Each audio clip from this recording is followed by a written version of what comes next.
Yesterday in Toronto, Blake Snell cemented his status as the Cy Young frontrunner, winning his AL leading 21st game. Tonight, the Rays return home to the friendly confines of Tropicana Field for the final homestand of the season. First up, the rival Yankees.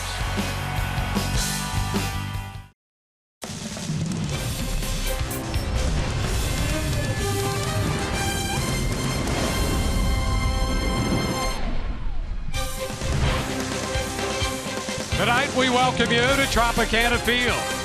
This is the beginning of the final homestand of the year for the Rays as they open this series against the New York Yankees. And the Rays have been in this thing right down to the final week. The magic number for Oakland is 1. Any combination of an Oakland win or a Rays loss would eliminate the Rays from wild card contention. We welcome you inside the Tropicana Field with Brian Anderson, Dwayne Stats. Great to have you aboard. Well, it has been a late season surge for the Rays. A great month of September. In fact, the Rays are 16-5 in September, and they've been led by Tommy Pham. Listen, Tommy Pham, not only does he have the 25-game on-base streak going, but the September, he hasn't slowed down at all, continuing to get it done with big, crooked numbers when you look what he has done. How about this? 19 games in September. The average of 384. His on-base is 477. Mixed into all those extra base hits is 5 triples and 4 long balls. He's driving them in, he's scoring them, and most of this damage for Tommy is done early in ball games, getting the Rays out to quick starts. Well, the Rays have pioneered the opener this year. Diego Castillo will be the opener for the Rays tonight. And lo and behold, it's Holder, Jonathan Holder, to be the opener for the Yankees. 2 opening pitchers right there for Game 1 of this series coming up in just a few moments.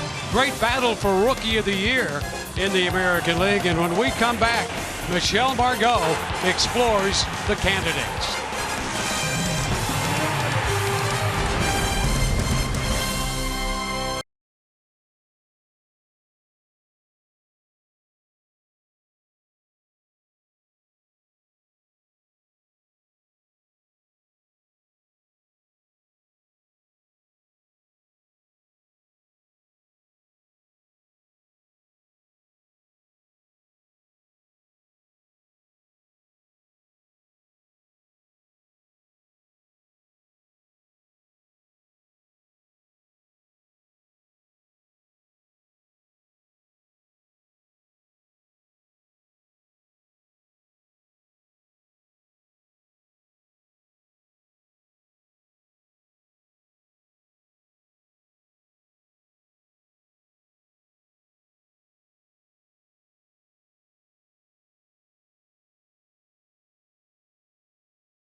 two guys on the field today are in the conversation for AL Rookie of the Year. Miguel Andujar for the New York Yankees, and then, of course, Joey Wendle for your Tampa Bay Rays. Let's take a look at some of the candidates for AL Rookie of the Year. First and foremost, we got Miguel Andujar, the guy you just saw. He's averaging .298, but has 70 extra base hits. And then Shohei Ohtani, who is that two-way player with the Angels, 20 home runs and a 3.31 ERA before having to get Tommy John surgery. And then Joey Wendle, averaging over 300 with 57 RBIs. Here are both managers on their respective players. We've challenged him in so many different ways, and he's risen up to it every single time. The defense has been outstanding. The way he approaches his at-bats, the big hits that he's gotten, he's been very, very consistent. I think there was probably about a 2-3 week lull there where he got really quiet offensively, and he got quiet because balls weren't falling. It wasn't because he wasn't hitting balls hard, but I think the strides that he's made throughout the year and continues to make, and knowing the league, learning the league, getting that confidence, his stats speak for themselves. And he's been, one of the key players on a team that's going to the playoffs. And obviously as a rookie, we've had our fair share of injuries this year and guys going down, and he's been one of those constants in our lineup that has consistently produced, really from day one to when he went into the lineup. Well, Joey Wendle playing shortstop and hitting fifth today against the New York Yankees. Both New York and Tampa Bay using openers this evening. Diego Castillo with his 11th start. First pitch of Game 1 of the series. Coming right up with Dwayne NBA.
To the hill goes Diego Castillo, the Rays opener tonight, beginning this series against the New York Yankees.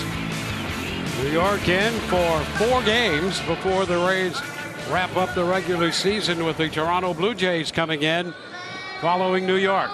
Quick look at the starting lineup presented by your Southern Ford dealers. Andrew McCutcheon's going to lead it off, followed by Aaron Judge, and then Aaron Hicks. The DH, Giancarlo Stanton. Luke Voigt will be at first, with Miguel Andujar at third base. Gleyber Torres at second, inning 7th in front of the catcher Gary Sanchez. And Adeiny Echeverria, familiar figure, will be the shortstop, and he'll hit 9th for New York. Well, for Castillo, it'll be his 11th opening assignment. Overall, the ERA of 3.00, holding the opponents to an average of 200 in 15 innings of work. Well, here's McCutcheon hitting 250, and the first pitch to him is a fastball just a little bit inside at 99 miles per hour to get things started. 1-0 the count. Rays 8-7 against New York in the season series, winning 5 of 6 games played here. 2-0 the count on McCutcheon.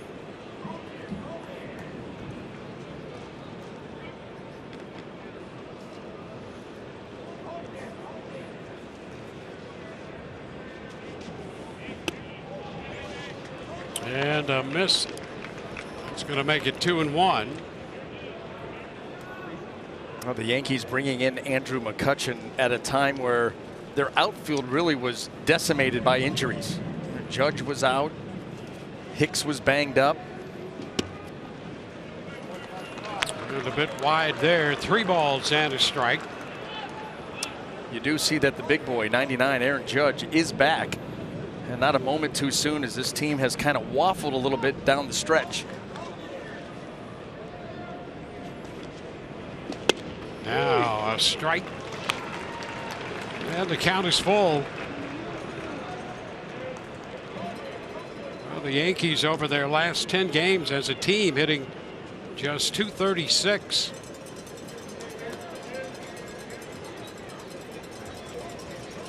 And there's a long one, but it's going to be a foul ball. Well, he turned that pitch at 100 miles per hour right around and pulled it foul.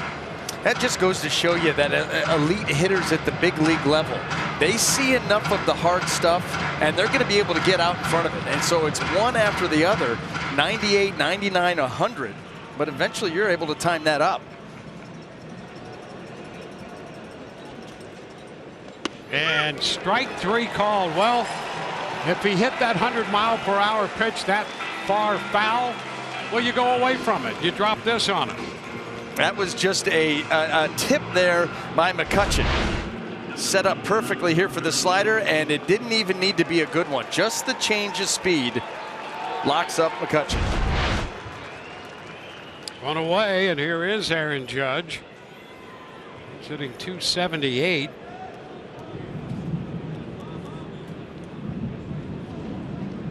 He had the chip fracture in the right wrist.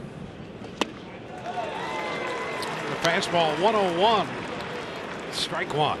We've seen an awful lot of that from Diego Castillo out of that opening type role. His last 6 appearances have been opens, and he has really lit that radar gun up, routinely hitting triple digits.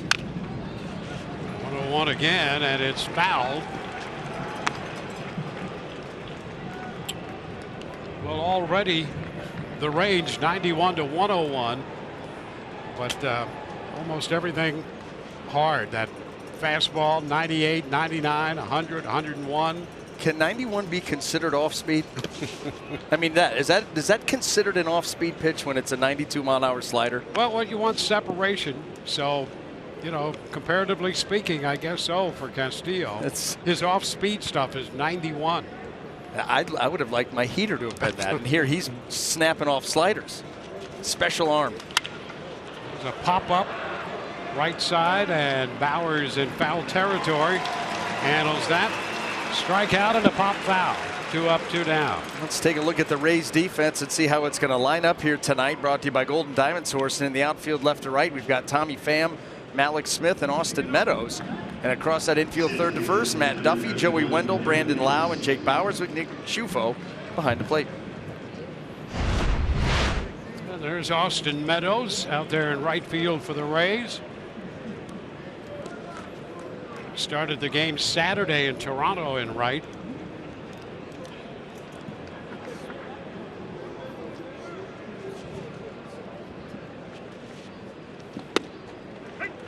That's a strike call, 100. Aaron Hicks batting .248. 26 home runs.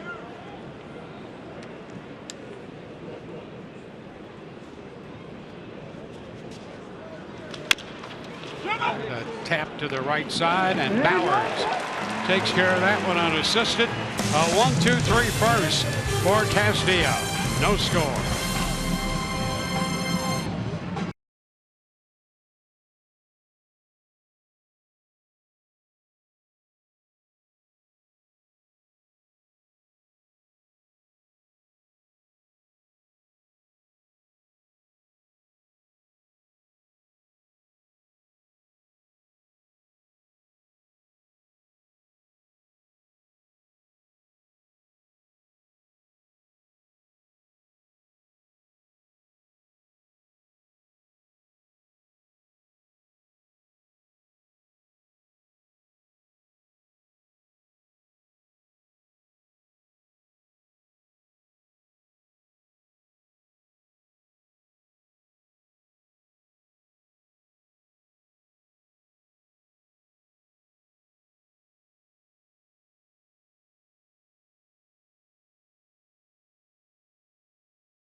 And we'll take a look at the lineup presented by your Southern Ford dealers, with Malik Smith leading it off, followed by Matt Duffy out of the number 2 spot, and then G-Man Choi.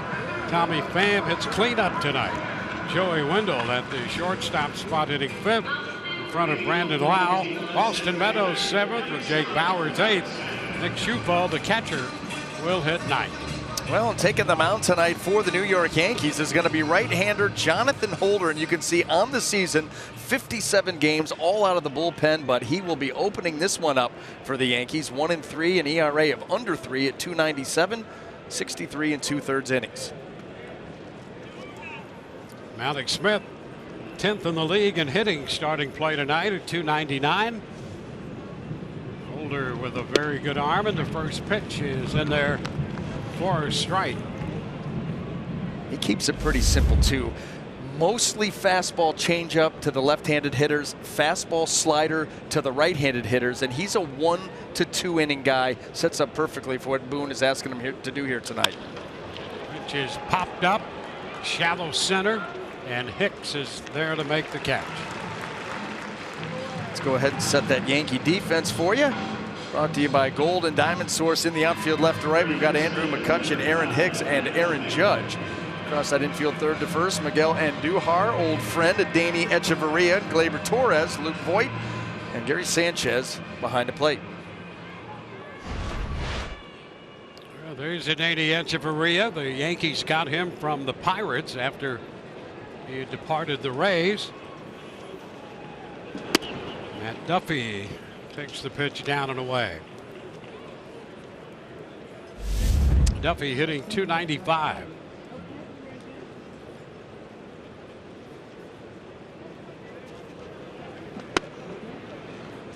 And another take, 2-0.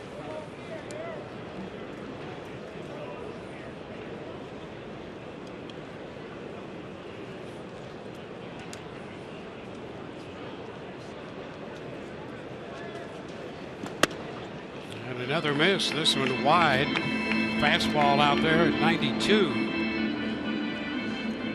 And that's about average for Holder with that fastball. Sometimes a little more than that, but 92 on average. And a walk on 4 pitches. The Rays have a base runner. He fell behind Matt Duffy and really started to pick, being very careful. Matt Duffy, a good fastball hitter and a good fastball hitter on pitches away. And all 4 of those pitches well off the plate. Rays with a base runner. Well, G-Man Choi in the lineup as the DH for the Rays tonight. Choi with 10 home runs total, 8 of those coming with the Rays, hitting .267 on the year with his time in the National League and with the Rays. .274 in a Tampa Bay uniform.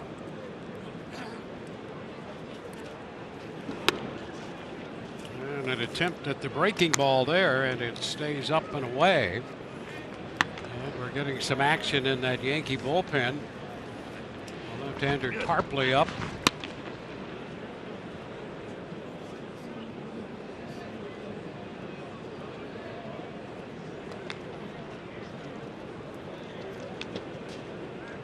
And over to first base. Duffy back in.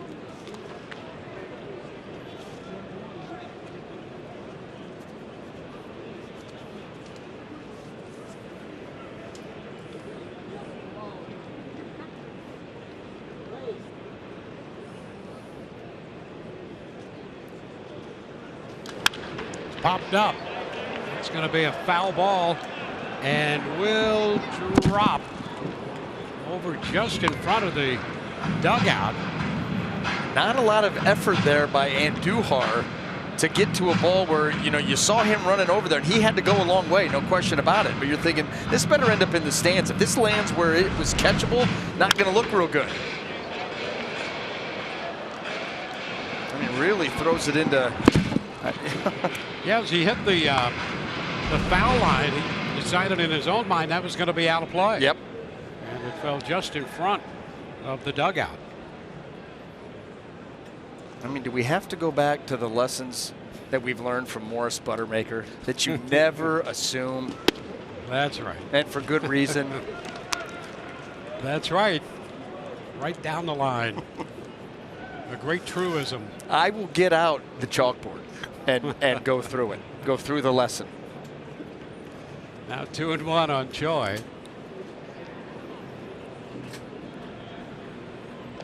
Well, let's see if the Rays can make that hurt. Back in at first base, Duffy. Holder's last outing was Saturday. Pitched an inning against the Baltimore Orioles.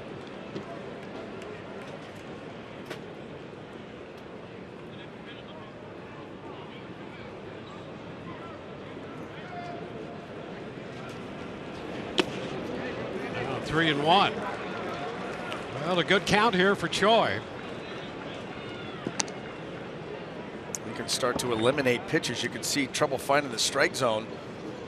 7 balls to just 3 strikes, and Choi can look for a pitch and location of his choosing. Try to do some damage here.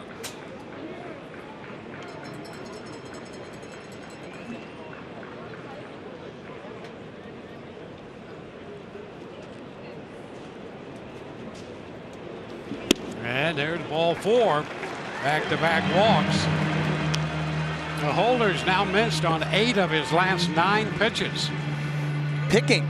You know, not really, you don't see that trust in the stuff where he's just going to rear back and let it zip, kind of trying to pick around the strike zone, and it has not worked out for him. It is self-inflicted wounds that have given the Rays a chance here in the first. And Tommy Pham, who's been red hot all month, been on base in 25 consecutive games.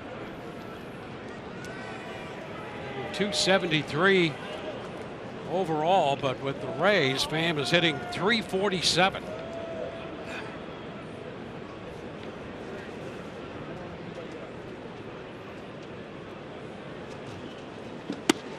And another pitch missing, down and away.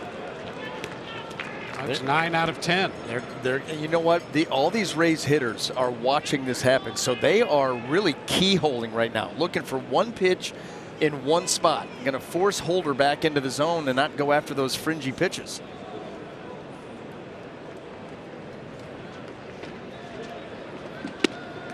And he gets a strike right there. Picking up the corner. And that's exactly Tommy Pham saying, okay, I'll give you that one. You're going to have to do it again.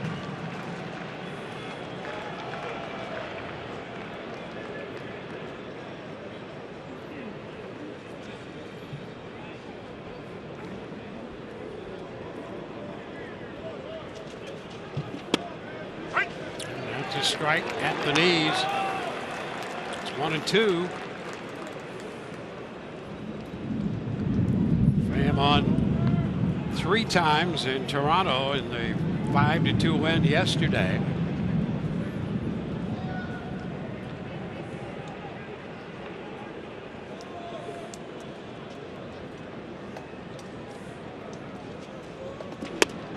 Oh, strike 3 called on the inside corner. Pham caught looking.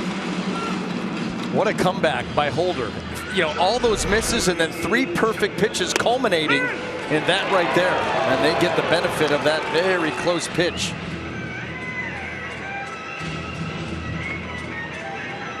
Jerry Lane, the veteran umpire, liked it.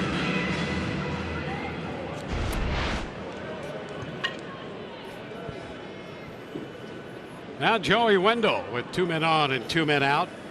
His nickname is one of my favorite Guns N' Roses songs of all time. Well, it fits. He might be a big fan. Or they might be a big fan of his. Yeah. And no, it's not Coma. A ball, no strikes the count here on Joey Wendell.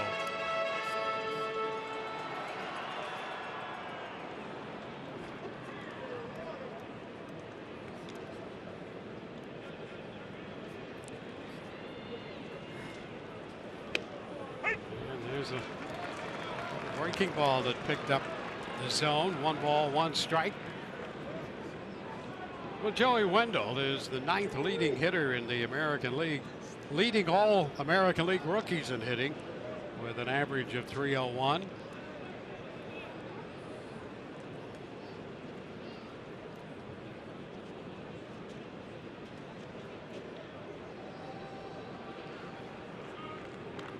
Duffy at second, Choi at first.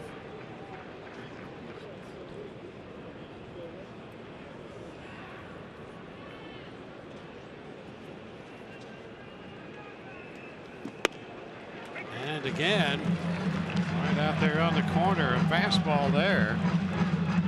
It's 1-2. Take a look at this pitch. Jonathan Holder is starting to find his range. You cannot walk that down the outside corner much better.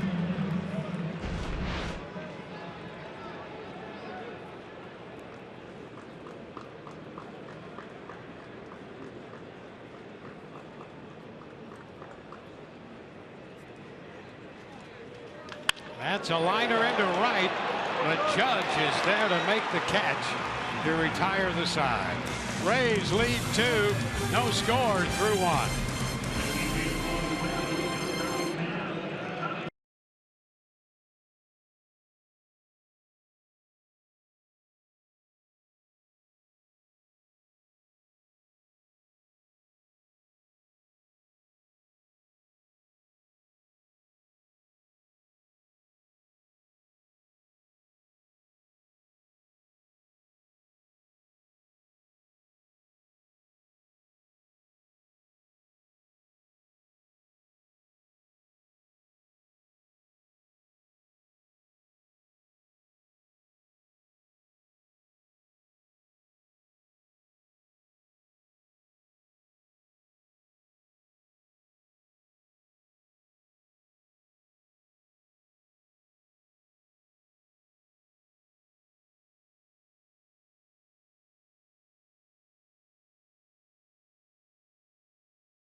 Bunks to begin the 2nd inning. We'll take a look at the September struggles of the big New York Yankee bats. Stanton hitting 143. Aaron Judge just back 6 games, 278. And Gary Sanchez in 18 games, 161. Well, that's been an ongoing tough season for Gary Sanchez. There's no doubt about that. And this team, 10-10 in their last 20 games, trying to hit a peak here, before you go into the playoffs, and it just has not happened. Strike the count on Stanton. Stanton top 10 in home runs and runs batted in, 8th in each category.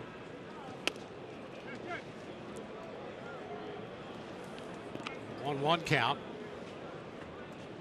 Well, as we have seen all season long in this series between these two teams, these Yankees hitters, as dangerous as they are, they can be pitched to. The Rays have had the formula here as of late. 1. A lot of home run guys. They got 5 guys in their lineup or on their squad that have at least 20 home runs. Yep, 5 in the lineup tonight. There you go. And so with big home run numbers, a lot of times comes big holes. Rays have been able to exploit them. Skied out of play up the right side. 2-2.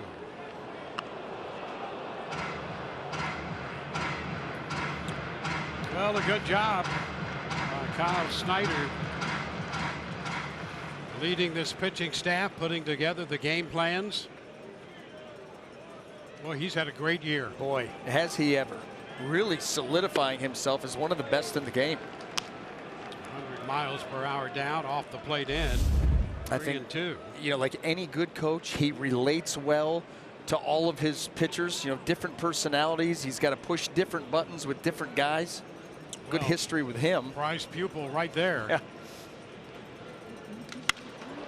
Fly ball into left center field. Pham is closing, and he'll make the catch. Well, with Luke Voigt coming to the plate, Dwayne, let's look at his scouting report. He was part of an under-the-radar trade where he and some international bonus money come to the New York Yankees from the St. Louis Cardinals for Chasen Shreve and Giovanni Gallegos. Quiet, but guess what? After that, he has become a cult hero with the Yankees in 33 games. How about this? A .306 average, 11 homers, 25 driven in, and become the toast of the town. Yeah, 4 home runs in his last 5 games. Young man out of Wildwood, Missouri. Ever been? And the pitch is down. 1 ball, no. You could go through there and not be sure that you were through there. that big, huh? He's out of Missouri State. 1 ball, no strikes. Ooh, big cut and a miss. A lot of power. Power on power here. Castillo and Voigt.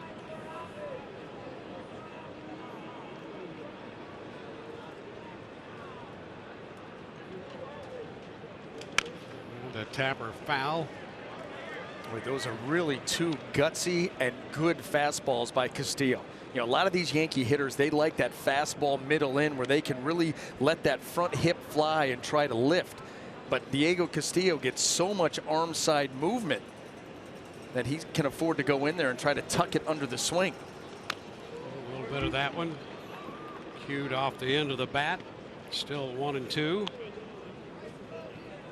Those fastballs, they open up that room away for that slider down and away. It just gives you so many different options when you can establish both sides of the plate.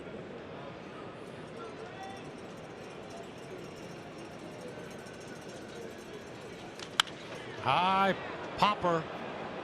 That ball hits the ring in foul territory. That hit the B ring. The ball up the right side and made contact with some of the lighting on the B ring, which meant that in foul territory it's instantly a dead ball.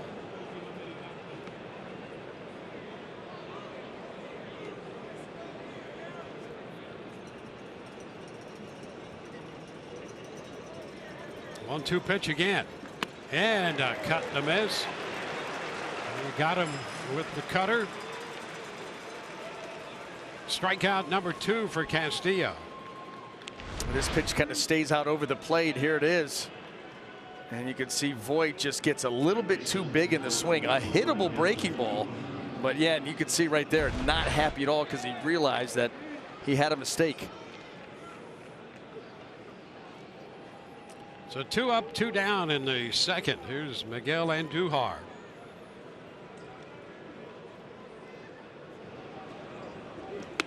Pitch inside at 100. If you can't see it, you can hear it as it goes by in there. Can you imagine that sound that as that ball comes in there? And it's one after the other with this guy.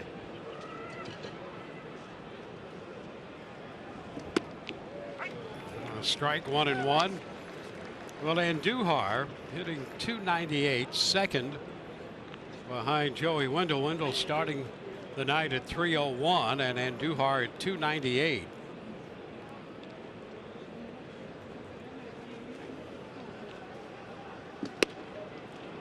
Pretty close right there, but no good, says Jerry Lane. 2-1.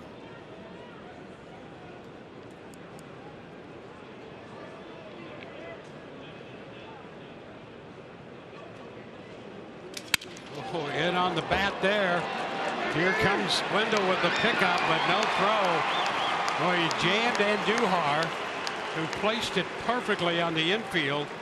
And Castillo instinctively knew that. He left the mound chasing that ball. I don't know what would be more frustrating to give up. They're both tough. Those little bloops off the end of the bat or even jam shots, or when you get in on a guy like this and destroy his bat and it doesn't even get out to a fielder to be able to make a play. That's a full swing. And there's Castillo realizing that that ball was going to end up in no man's land. Yeah, how could a swing that big produce a ball that travels such a short distance? That's when you look to your buddy on the bench and you're like, a grown man hit that ball. A grown man with a full swing. And you're right, just broke that bat. Here's Torres, Gleyber Torres. Which is down 1-0.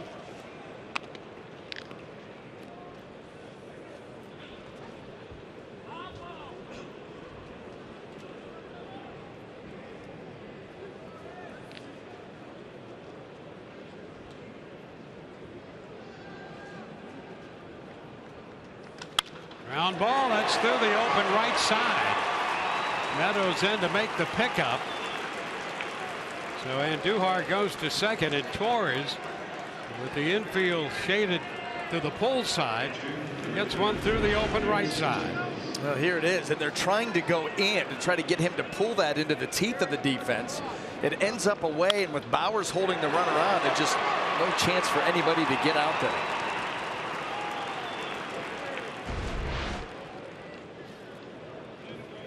Well, 2 men on after the first 2 had been retired in the second. And here's Gary Sanchez. You see Hunter Wood up in the bullpen for the Rays.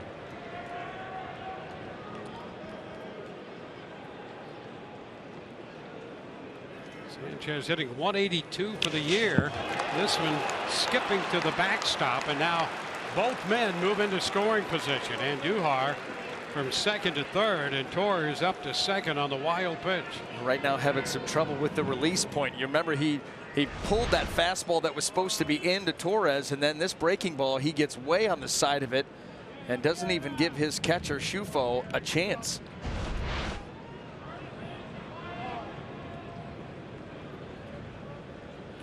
Sanchez one of his last 23 as he steps in for the first time tonight.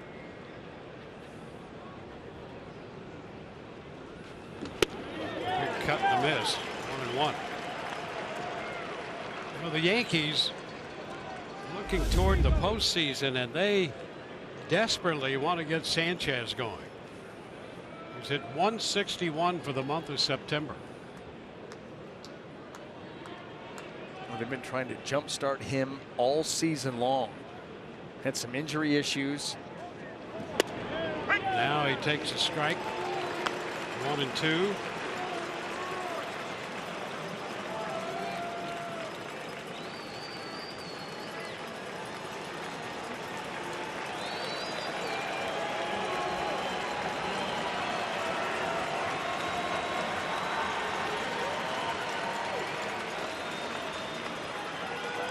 Castillo trying to finish off the second inning here and leave a couple men on base.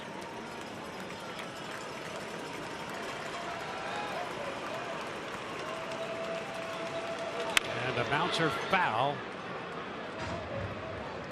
That will force another 1-2 delivery.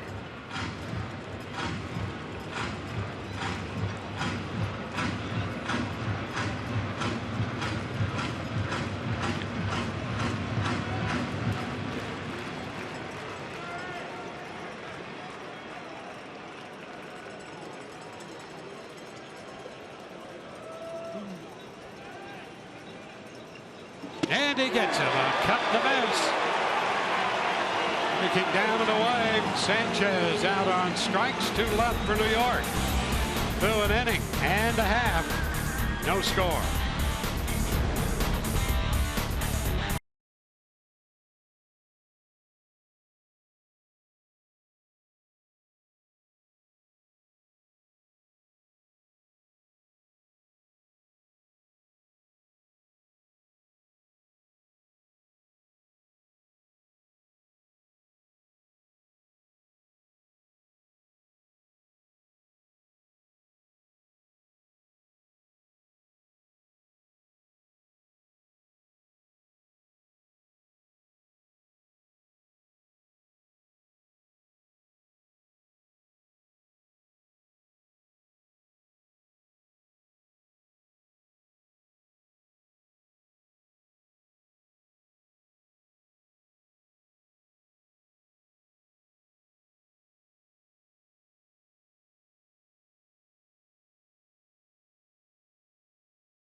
Tropicana Field, well, Brandon Lau will be leading off this inning, and 6 of his last 7 hits were for extra bases, and he has already hit 6 home runs in his last 21 games. And manager Kevin Cash said that after his early struggles, he has been absolutely outstanding and impressed him a lot. And he said at first it was confusing seeing his stature and then his home run numbers from the minors, but then you see how quick his bat is and the carry that the ball has off of it, and then you understand why he hits for power. And BA, I want to know where that quick bat speed comes from. Is that an acquired skill or is it natural?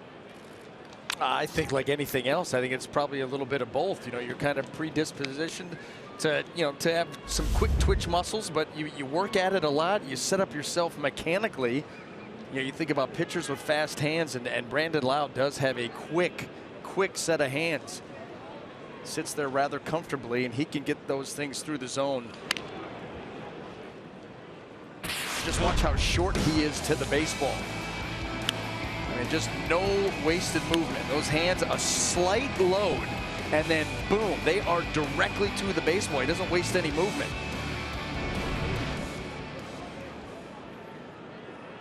Down 2 strikes here to begin the bottom of the second inning. Lau.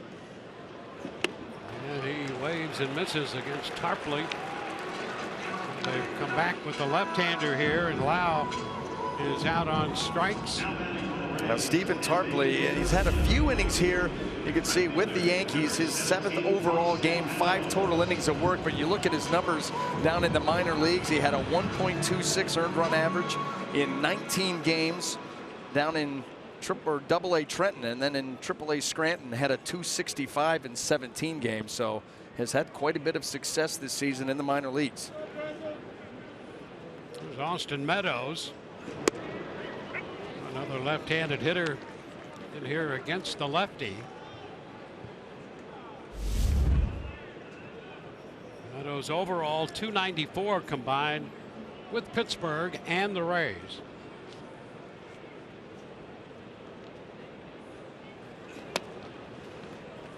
1-1, that fastball at 92.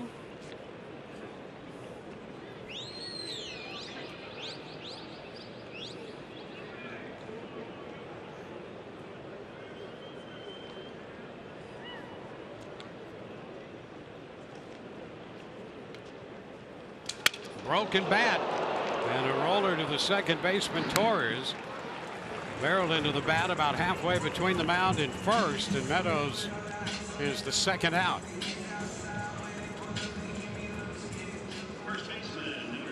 So a strikeout and a ground ball on the broken bat. When this ball get in, that little arm side run right off the label, actually below the label.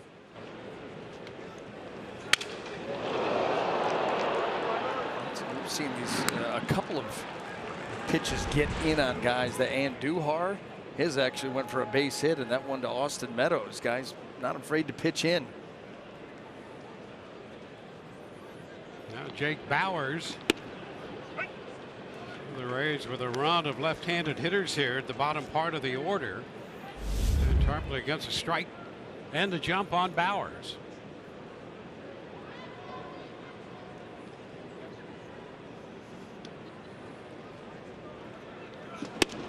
And he picks up the zone on the inside corner at the knees.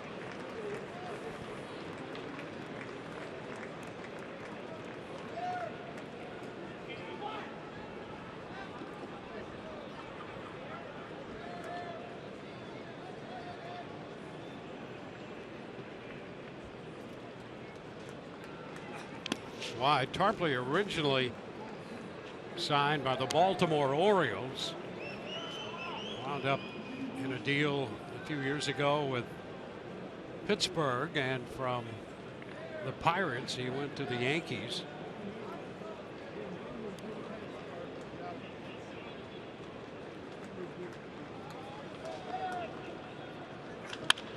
Ground ball right side. Torres up for this one. And a 1-2-3 second inning. On to the third. Rays and the Yankees are scoreless.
Rays baseball on Fox Sports Sun, brought to you by W.B. Mason. Who but W.B. Mason, the official office supply company of the Tampa Bay Rays.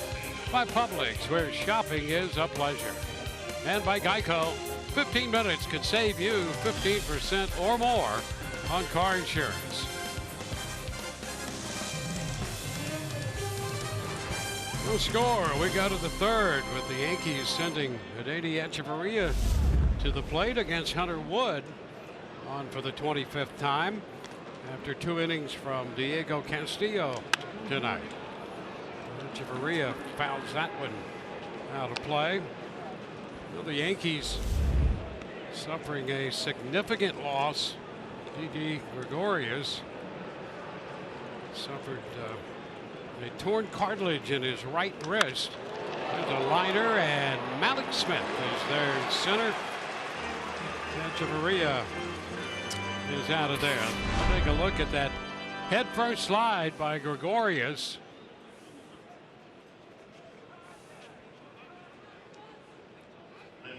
Of course, he has been a very big part of the Yankee team at shortstop, and apparently it's in that right wrist. You can see on that dive coming home, Dwayne, that he went stretched out, both hands in front, the head first slide, and that right hand got caught up, kind of got pulled behind him, and that's where the injury occurred. And took a look at it, gave him a shot of cortisone, and he is hopeful at this point, as is the team. Yeah, that would be a significant setback for them. 27 home runs. Cut by McCutchen and a miss, 2-1.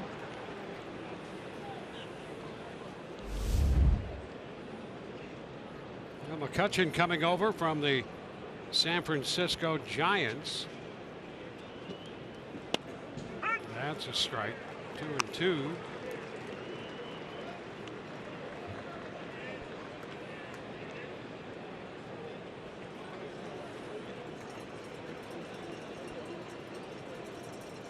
McCutchen at 15 home runs for the Giants. Now full count, 19 overall this year for McCutchen.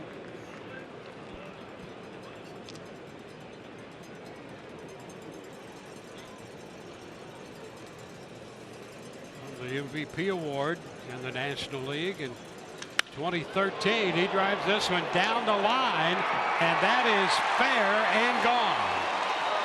Well, McCutchen hit one a mile foul his first time up, and on a 3-2 pitch, he kept this one fair, and it's 1-0 New York.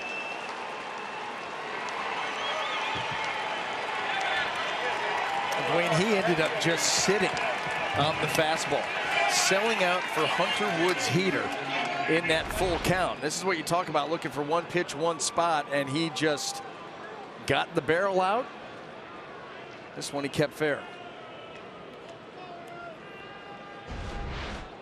Well, the Yankees have now hit 252 home runs this year.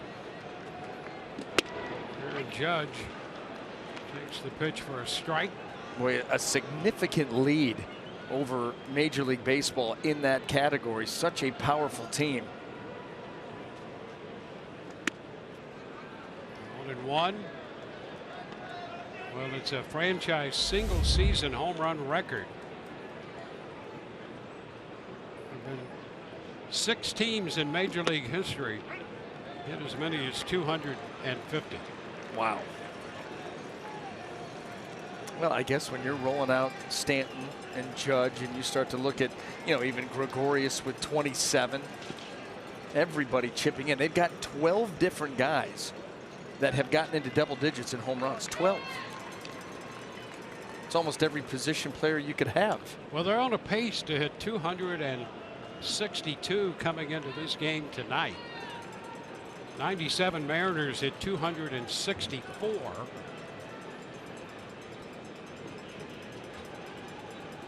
Now the count's full on Judge. When the Rays had their run of success against the Yankees, especially here at Tropicana Field, that's the one thing that they did, kept them in the yard, limited the long ball, and they were able to beat them. Judge, after this pitch, has it was a little bit wide, and he got a little piece of it to foul it. You know, you start to look at the profile of this team offensively. You know, they're 12th in the league in stolen bases. They don't run a ton. They're 11th in the league in doubles. You know, you would think a home run hitting team would have a whole lot more in that category. So they don't run, not a lot of doubles. They don't piece together innings. Tapper foul. But what they do, good on base percentages. They take a lot of walks, and then they pop that long ball. 2- and 3-run homers.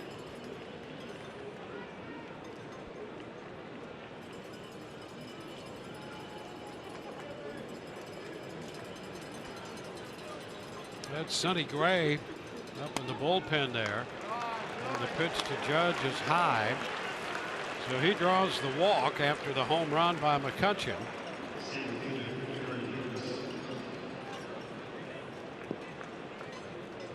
So Judge heads to first. Schifo heads to the mound to chat with Wood. And Aaron Hicks is going to be the hitter.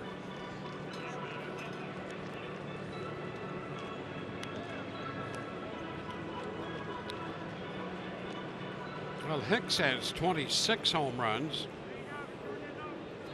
You look at McCutchen now with 20 overall this year. Then Judge and Hicks have 26. Stanton 35. Andujar 25. Torres 23.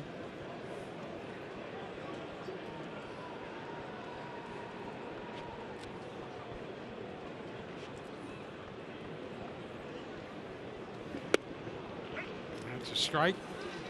Rays overload the right side of the infield defensively. Duffy the only defender on the left side.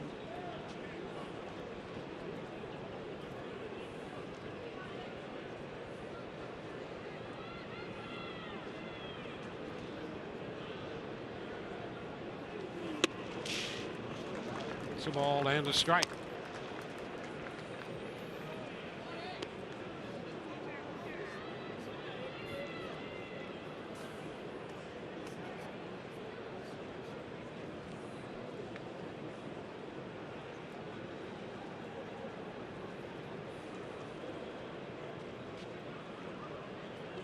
Ground ball right side. Out at second. Quick throw to first. Not going to be in time. Wendell had a long throw to make to second base to try to start that. So they get Judge 6-4 at second, and a close play at first base, and the Rays trying to figure out if they want to challenge that call at first. And you can see right there that looked to be off the bat about as routine of a double play opportunity as you were going to get. Joey Wendell right there at traditional second base to flip to short, but that shows you, and that's a tribute to the hustle of Hicks down the line. So 6-4 on the force at second.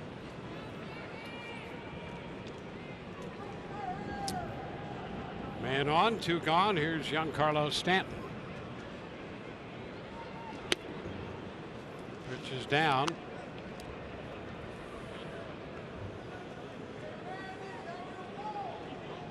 Stanton started the night at 260 with the 35 home runs. 1-1. Stanton with 35 home runs. He struck out 206 times this year.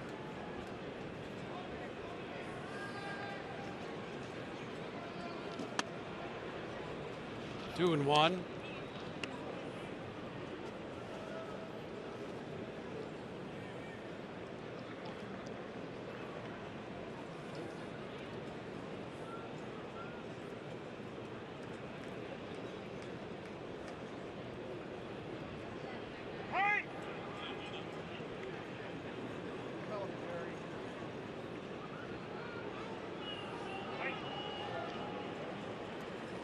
First inning for Hunter Wood. Pick up a strike there. It's 2-2.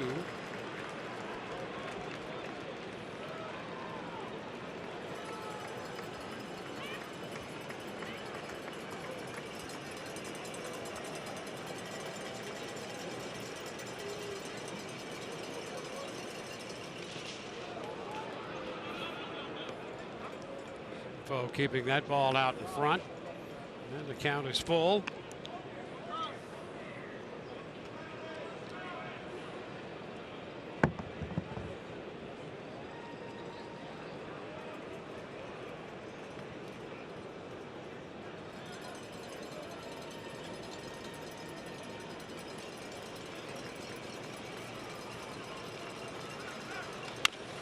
Down to third.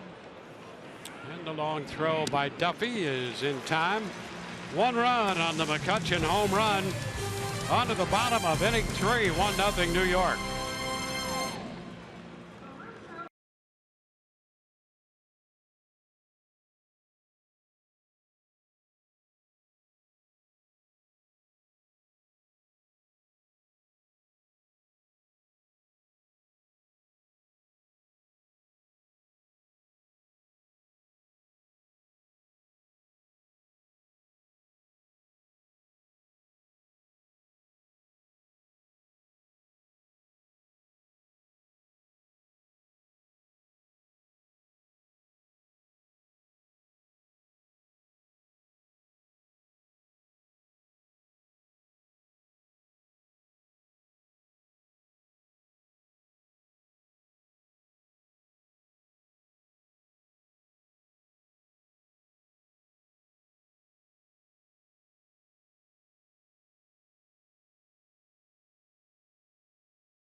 Great moment on this day in 2000.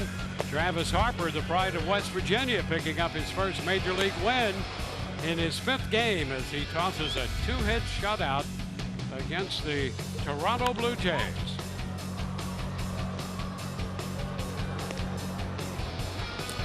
What was that for the first major league win? Memorable. It's only downhill from there. This is Nick Shufo leading off here against the new pitcher. It's Sonny Gray out there now. Gray follows Holder and Tarpley.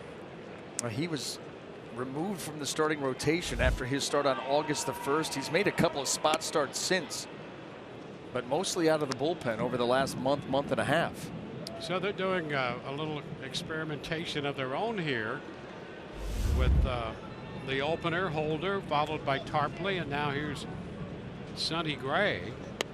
And you know, if you look at the figures, this whole idea of the opener, you could argue that it's helped the Rays opener, but it's also helped those guys who've come down the middle, the bulk, the guys who carry the bulk of the work. They have far outperformed. If you consider the bulk innings 3 through 7, the Rays 3 through 7 in the games that they've run out the bullpen day or the openers, they have far outperformed the major league average in those innings. And so it has set them up for success. So the Yankees trying to see if the same will apply to Sonny Gray, who strikes out Shufo. And that's out number 1 in the 3rd. You got to look at Yarbrough, Ryan Yarbrough warming up. And down in the bullpen, Carlos Gomez. We've seen him on the mound, but it's been a while. And he's down there holding court in the bullpen right now. And unfortunately, it did not help his overall pitching numbers that time on the mound. Trouble finding the strike zone. I mean, he came out of that and said, you know, I have a newfound appreciation for pitching. It's not that easy. Yeah, well, you know, pitchers, they should be appreciated more. Well, and pitchers feel the same way about hitters when you have to stand in the box and face this stuff. Mutual admiration society. They still don't like each other, but you respect what they do. Two different breeds. Yes. The hunter and the hunted. Yep. And for now, Gomez going to the other side. Yeah, and you know what? You always wonder, is Carlos Gomez down there on his own, or has he been kicked out of the dugout? I mean, quite frankly. Yep. You're never sure. That's right.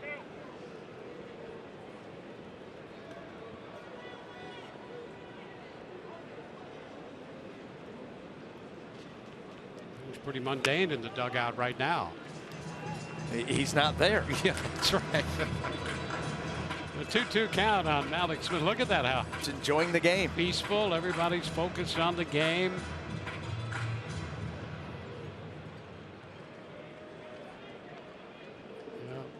Gomez doing all the talking down in the bullpen.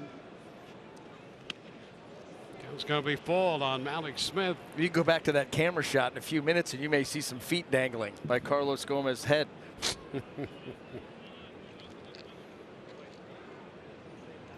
Hope there's no samurai swords down there. Well, he's trying to get who involved in the... He's going to wear somebody out. Yep. Well, he's just back up, so he hasn't heard this in a while.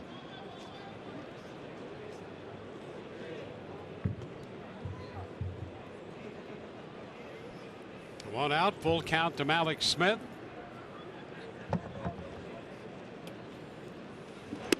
And there's ball 4, and the Rays get a base runner. So Malik's aboard. All the Rays base runners on walks. Duffy and Choi walked in the first. Now Malik's base on balls in the 3rd inning. 1 on 1 out for Matt Duffy.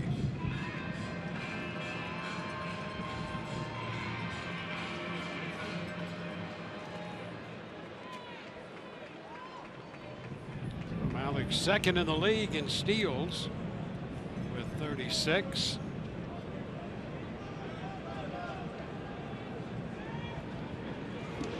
Duffy takes the first pitch for strike 1.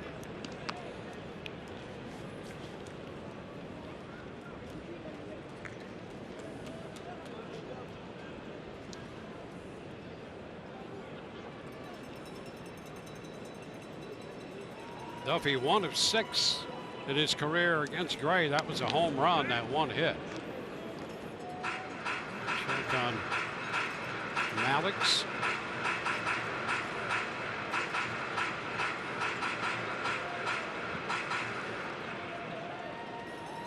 It's the steal breakout in the American League, 2 behind Merrifield.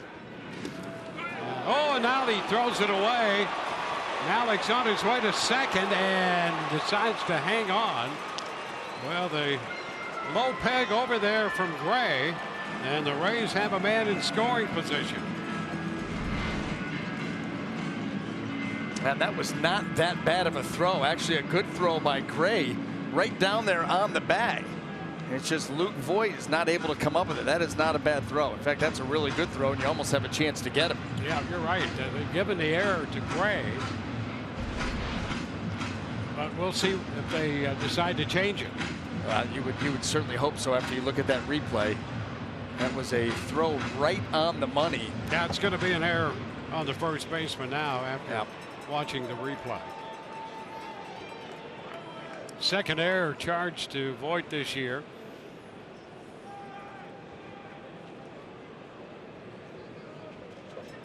And a cut and a miss. Well, that puts Smith in scoring position for Duffy, who's now down in the count, but 10th in the American League hitting with men in scoring position.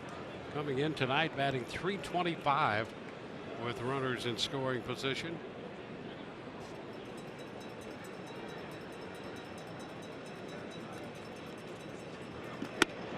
It's upstairs.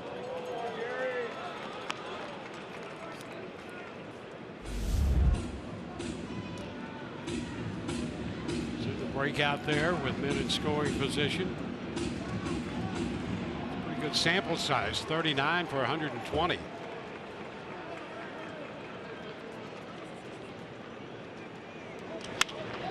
It's fouled the other way, out of play.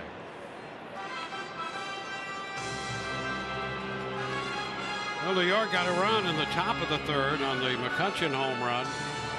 Rays with an opportunity in the bottom of the third now, with Malik Smith at second and one out.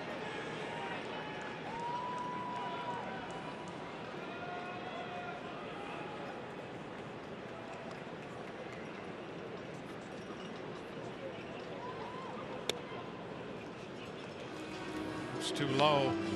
2-2. G-Man Choi on deck. It'll be interesting to see here if Sonny Gray tries to double up on that fastball in or moves it back out away, because when you come down and in, it does not have the same effect on a hitter as up and in, at the hands or at the belt.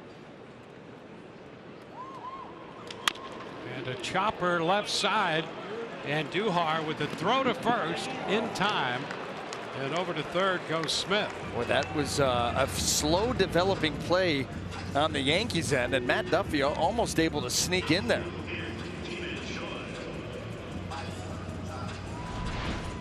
A little chopper right here, and Andujar right there pulls off of it, takes it up high, really doesn't rush over that throw, and it ends up a half a step. To see a little bit more urgency. Yeah, that's the second time we've seen that out of Andujar tonight.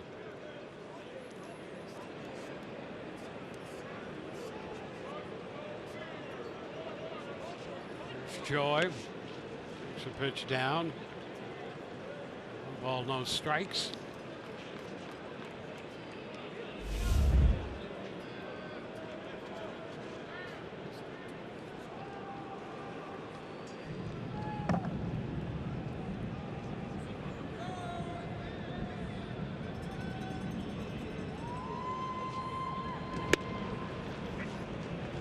One and one here on Choi.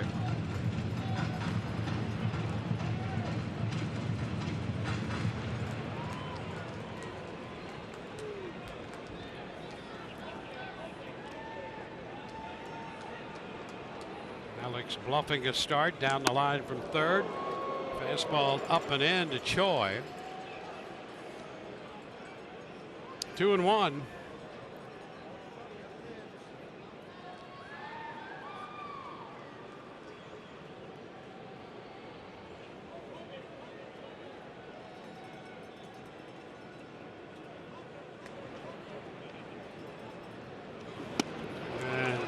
Two. Pitch had some bite to it. It did, and G-Man Choi just a little over anxious.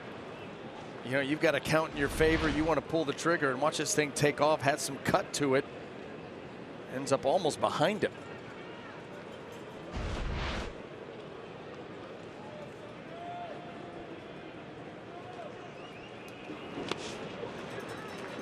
Now full count.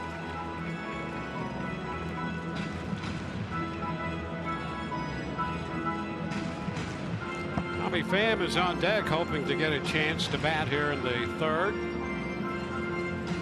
Alex walked with one out, has made his way to third.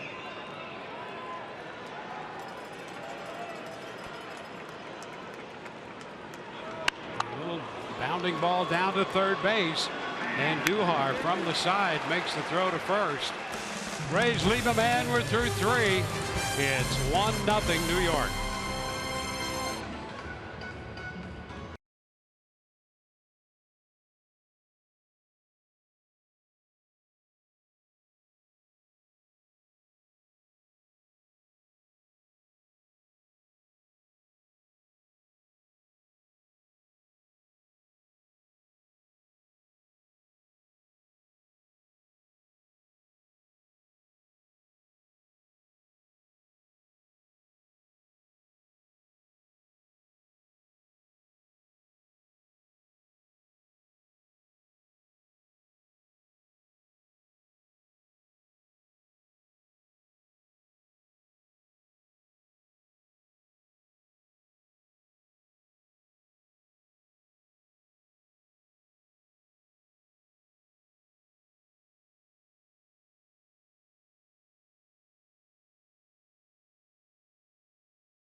By your Southern Chevy dealers.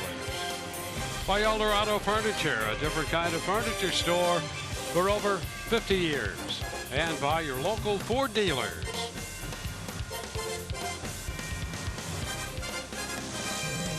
Rays home tonight against the New York Yankees. Rays beginning their final homestand of the year, and Ryan Yarbrough will become pitcher number 3. Castillo for 2 innings, Wood for 1, and now the lefty. Well, he has thrived in this role. You can see 15 wins on the season, Rays rookie record. First pitch to Luke Voigt. He takes it into right center field. That's going to hit the wall at the 370 marker. And Voigt pulls in at second with a double on the first pitch here in the 4th inning. And those aren't boos that you're hearing here at Tropicana Field. A lot of Lukes. He talked about being like a cold hero. For the numbers that he has put up, watch how quickly this baseball gets to that right center field wall. He smokes that thing. Well, he's got a big boy swing and a ton of power behind it. Watch this thing scoot. I mean, could not even be cut off by a Rays outfielder. McGill and Duhar, which is a strike. And Duhar reached on the infield hit his first time, and that gets his average up to 300.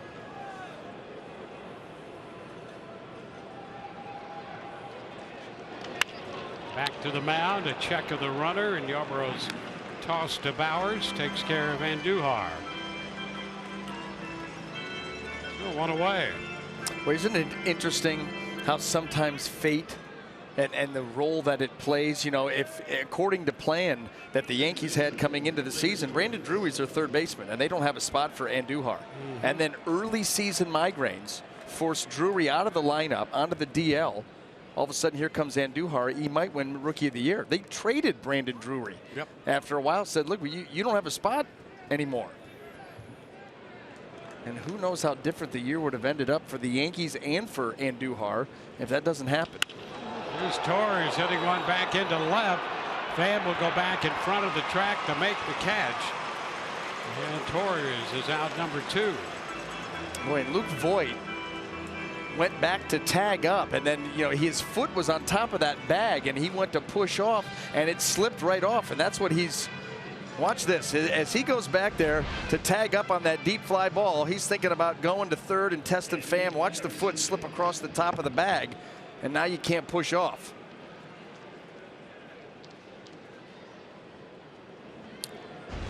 Yeah, that's not any known dance step to any civilization. Well, hold on. That would be my dance step. That would be me. That's it? Oh, Elaine from Seinfeld. That is what I look like. I went out to try to dance. You know, that's one thing that we have not witnessed in all our time You together. never will. You stay in your lane, know your role. and I've gone out and embarrassed myself enough times that you just will not see it. I will. And if that's a deal breaker for somebody, then that's a deal breaker. Wow. I don't care. You know, our entire crew would really appreciate seeing that. No. Just do it. Take one for the team. Yeah, listen, it's that bad. Again, we'll run an old episode of Seinfeld. You watch Elaine do her thing and just imagine it's me. All right, well. You can Photoshop. And the ground ball first, and a nice job by Bowers to take care of that unassisted. Leadoff double, and the man left at second. We go to the Rays half of the 4th. Dancing our way along tonight, 1-0 New York.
when they take on the Blue Jays Friday through Sunday all weekend long. Budweiser will be offering $5 Bud and Bud Lights on the Budweiser porch. Ages 21 and over, please drink responsibly. Visit RaysBaseball.com for more info.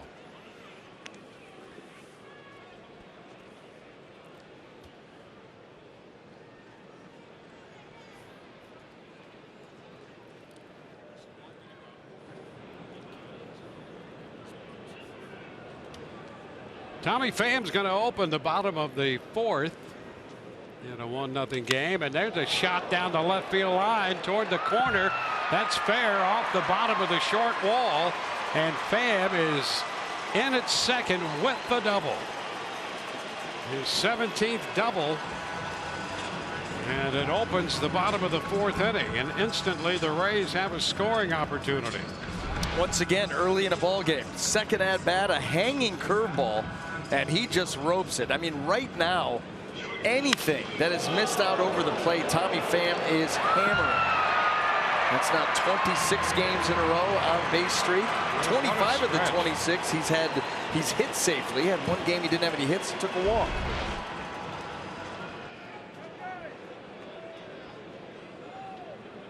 Now Joey Wendle with a chance to get the Rays even.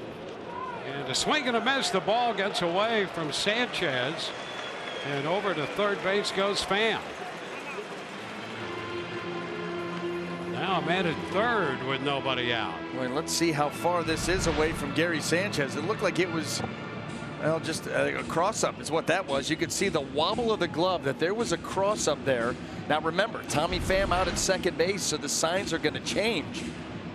This has been an issue too with Sanchez. It's not just the batting average. The defense has not been very good. Well, pass ball charged to the Yankee catcher.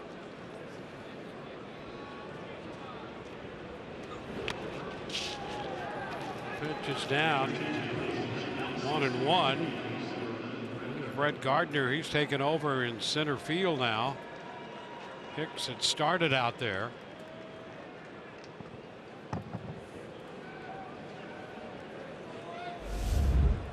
A ball and a strike, the count to Joey Wendle.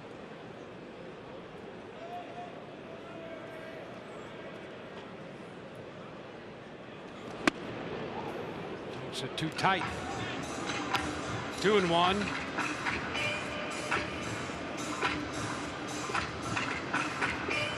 Boy, outside of Andujar at third base, and for obvious reasons, the Yankee infield conceding this tying run here to Joey Wendle.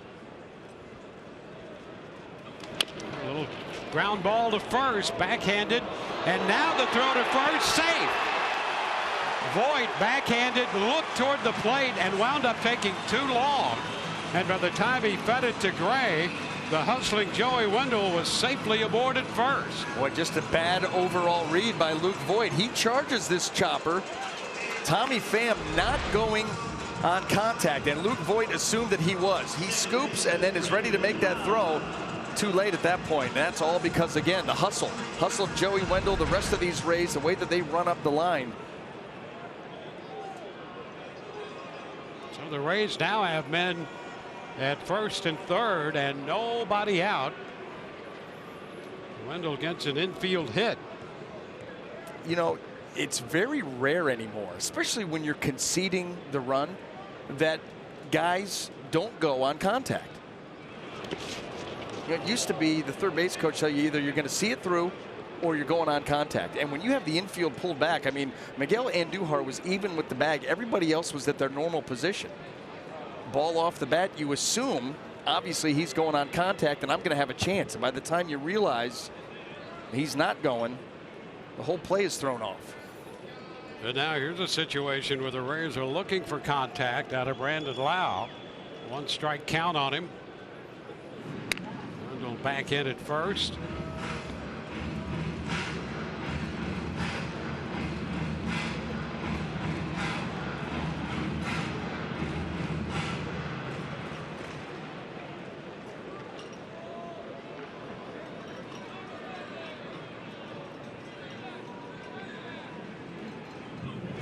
This one down, and Sanchez keeps it in front of him.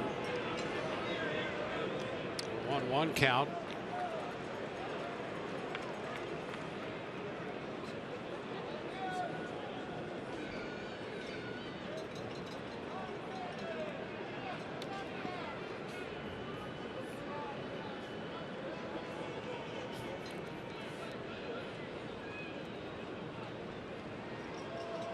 Lau waiting for the 1-1. And a ground ball headed toward the middle, out at second. Throw to first. The Rays get the run as Lau grounds into the double play. 6-3 on the double play. And the run comes home. Tie game.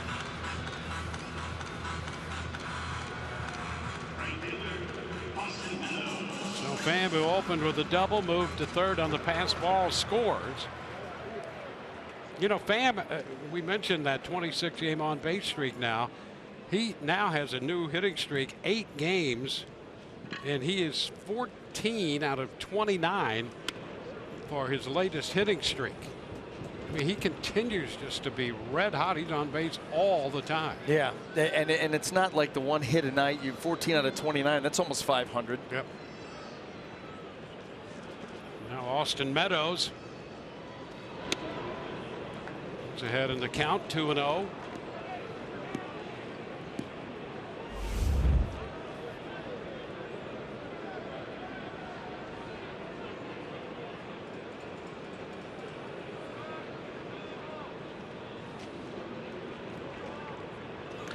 Hot shot.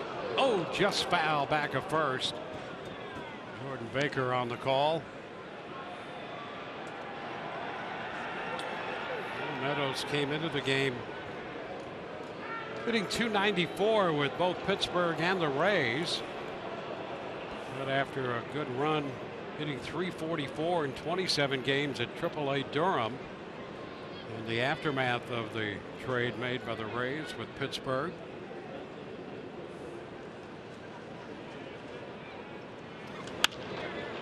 Foul the other way. And beyond the bullpen, and a souvenir.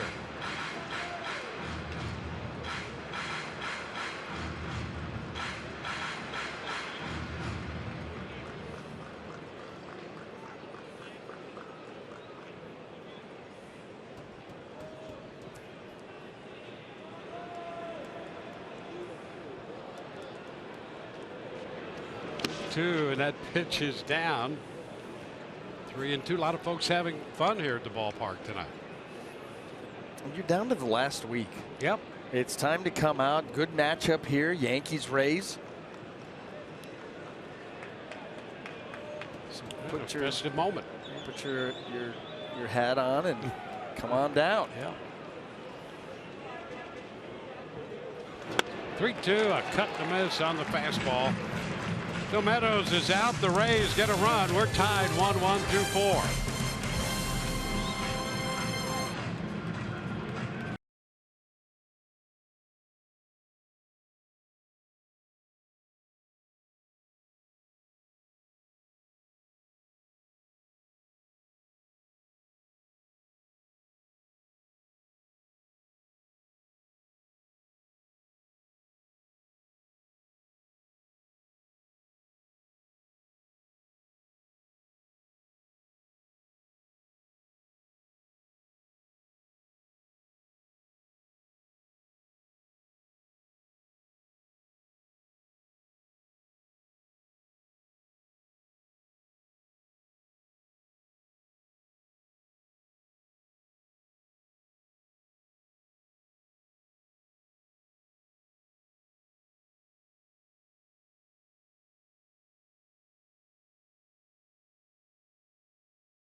had a Cy Young Award season right now. Look at first and wins, ERA, holding the opposition to a 178 average.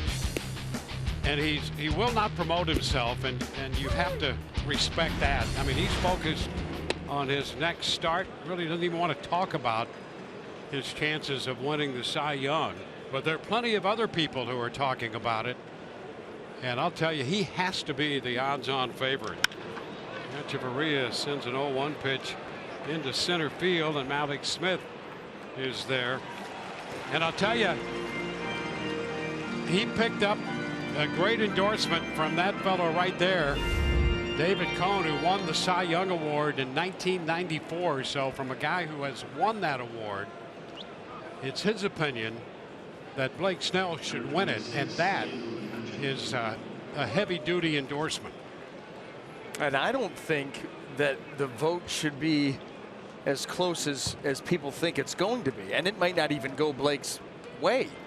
But when you stack him up, we called it yesterday, the season of dominance, and it's been consistent dominance. I mean, this guy rolls out there. He's going to give up 1 or 2 earned runs.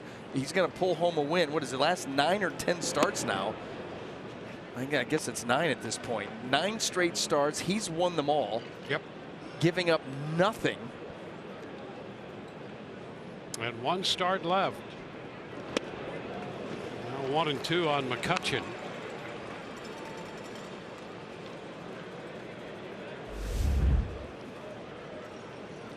So we'll see. But boy, the way things have turned out so far, and he has separated himself a little bit from some of the other worthy contenders. There's no question they've had great years, but when you get right down to it, like Chris Sale, everybody loves him, and with good reason. Corey Kluber with 19 wins.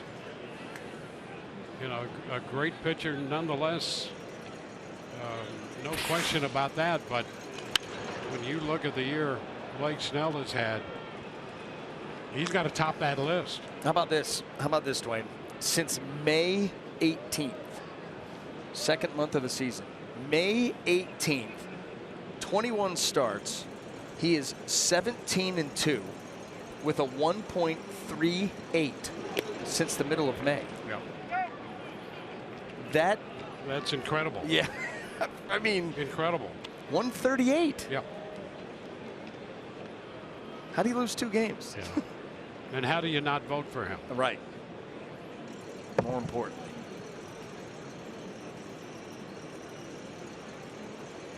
Two to McCutchen.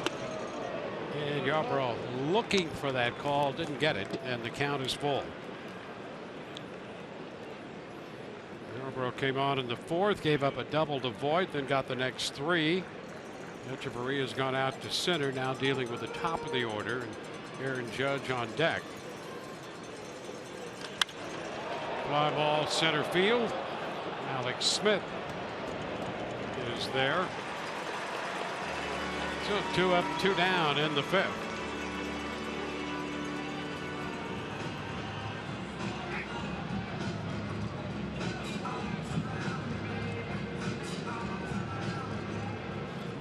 Here's Aaron Judge. He's 0 for 1. Walked in the 3rd inning.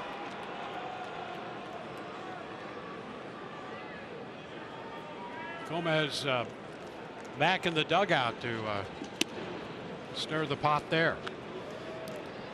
Try to go in there and rattle some cages and get the Rays the lead. They come back up to bat. 2-0.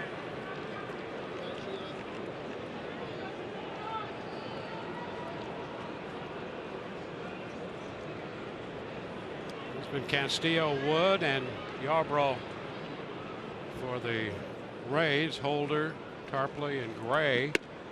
And it's a strike on the outside corner for the Yankees, and Green up at least on the bullpen mound right now. And the New York bullpen. Tapper foul. 2-2.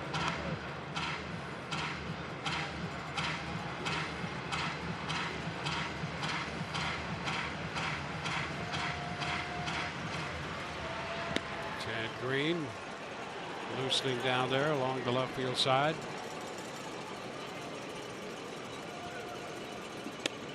And the count's going to be full here to Aaron Judge.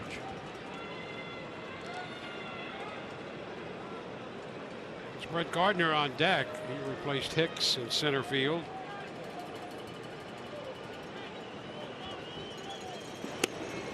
And ball 4 down. Scarborough gives up his first walk. And that'll be Gardner on.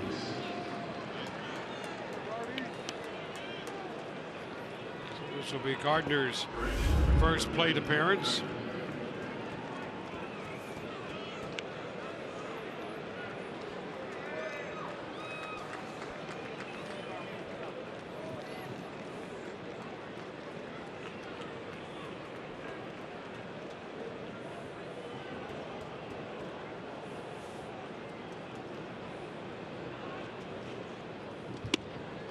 Gardner takes it inside.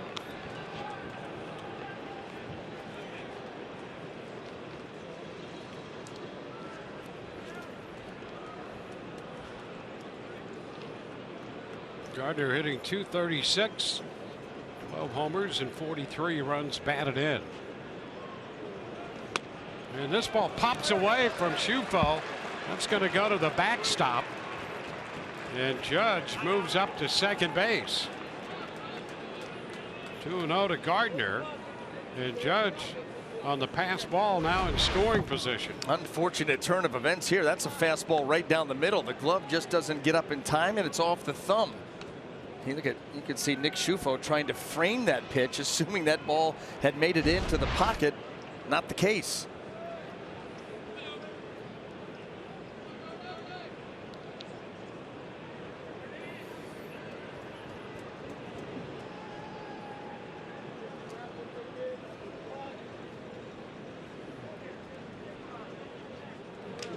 Gardner now, a little looper into center, and that's going to drop for a base hit. Here comes Judge in to score. Well, the walk, the pass ball, and then the base hit by Gardner. And the Yankees retake the lead 2-1. These are the type of innings that we see the Rays put together against other teams. Usually they are not victimized, but the 2-out walk, the ball that got away from Shufo, and this pitch gets in on Gardner, but not in far enough. And watch him drop this right out into center field. So all of a sudden the Yankees have a run, and now here's Giancarlo Stanton. And he takes the pitch down.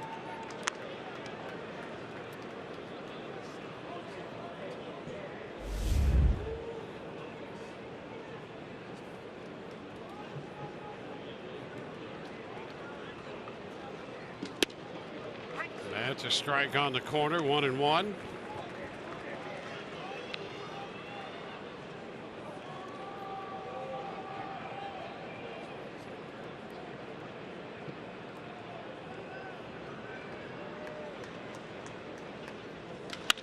There's a shot into left center.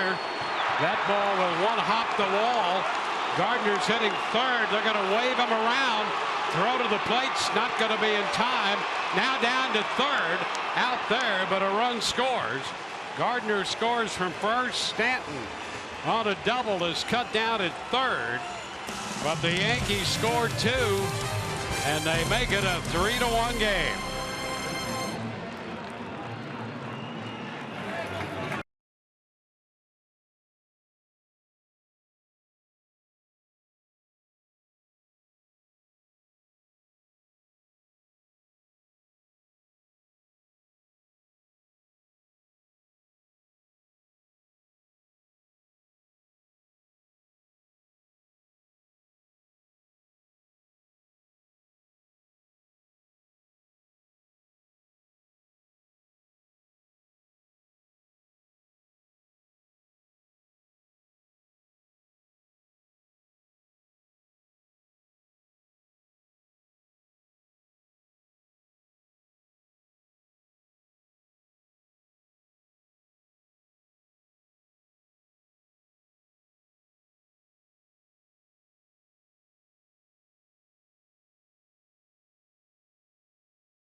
inning.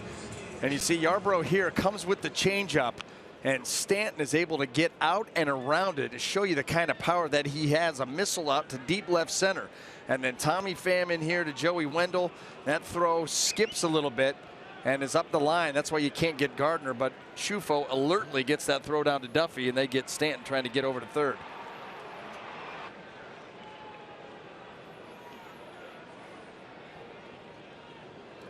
So the Rays find themselves down by 2 here in the top of the 5th inning. Chad Green will be the new pitcher, the 4th of the night. Jake Bauers faces him, swings through a fastball, strike 1.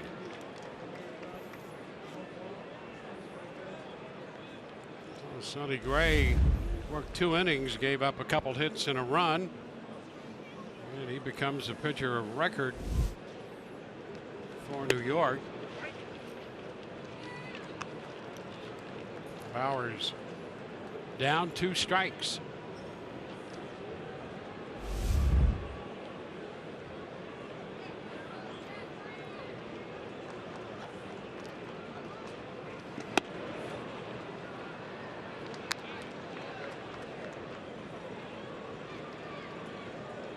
Stanton picking up his 94th run batted in. He and Gardner driving in the runs in the top of the inning.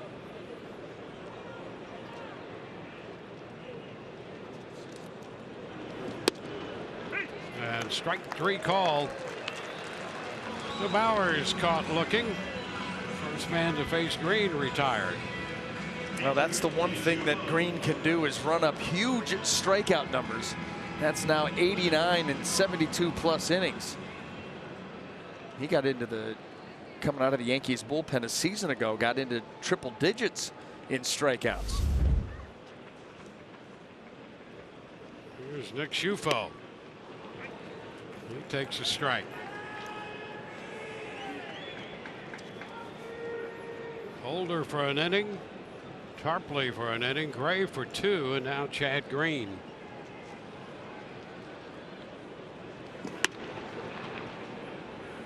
Ball and a strike.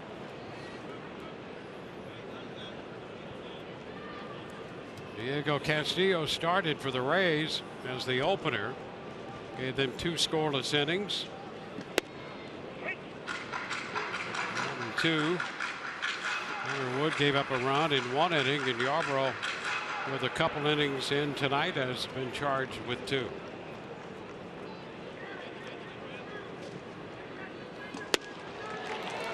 Schufo is out on strikes. Fastball gets him 2 up, 2 down via the strikeout. Chad Green has that little bit across his body when he delivers the ball to the plate. Very slight, but he gets behind the fastball and he can drive it to its spot. Not a ton of movement, but there is good velocity. Watch how he delivers. See how he's kind of stepping across his body just ever so slightly, but driving the pitch right to its spot. Alex Smith misses the high fastball. He must have an incredible spin rate on that fastball, because at 96 he gets a lot of swings and misses from guys. You can see he throws that thing like a dart, stays pretty true. And gets called there on a pitch away, but it's strike 2.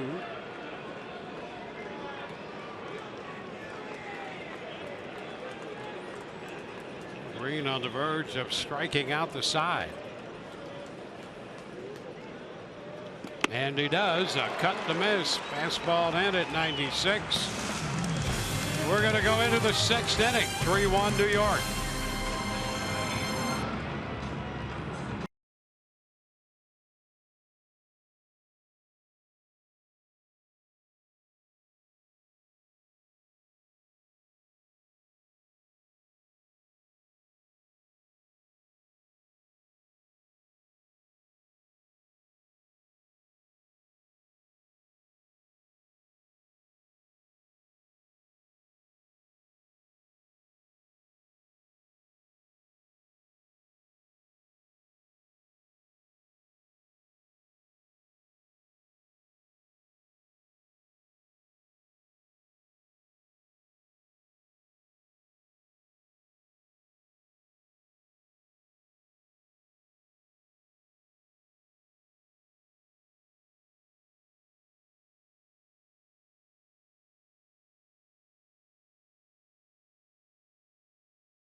scoring in the third on the home run by Andrew McCutcheon down the left field line, connecting off Hunter Wood. Rays got a run on the double play ball. Tommy Pham scored on the Brandon Lau double play. But then the Rays nemesis, Brett Gardner, with a looping base hit to center, scored a run, and then he actually scored a run on the double by Stanton. Stanton cut down trying to go to third. And it's 3-1 as we go into the sixth. Voit bounces it to third. Duffy had to lay back and makes the throw and gets Voit. One pitch, one out in the sixth inning.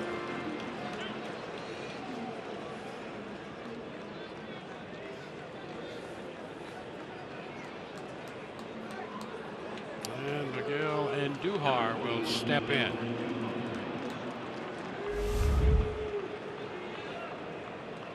The base hit in the second inning is 1 for 2.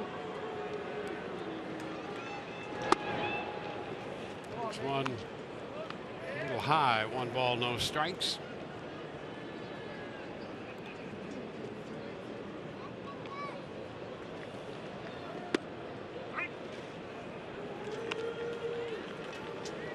One and one.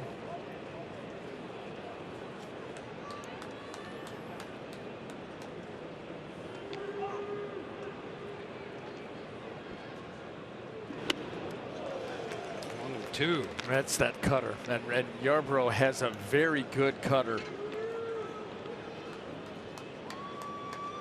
I'll tell you, he uses that pitch so well in on righties. What was it? Jose Altuve said it was the best left-handed cutter that he had seen. A foul ball straight back. Out of play. Still 1 and 2. He was marvelous in that outing, and that was a big reason why. But we've made that point. He's got a perfect arm angle to drive that ball in there with very little effort.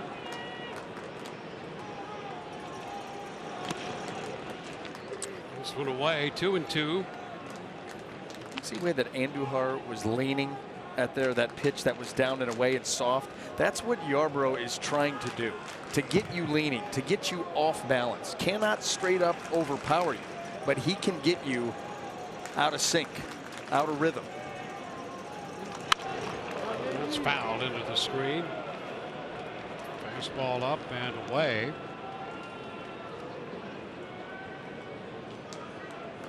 Robertson up in the bullpen.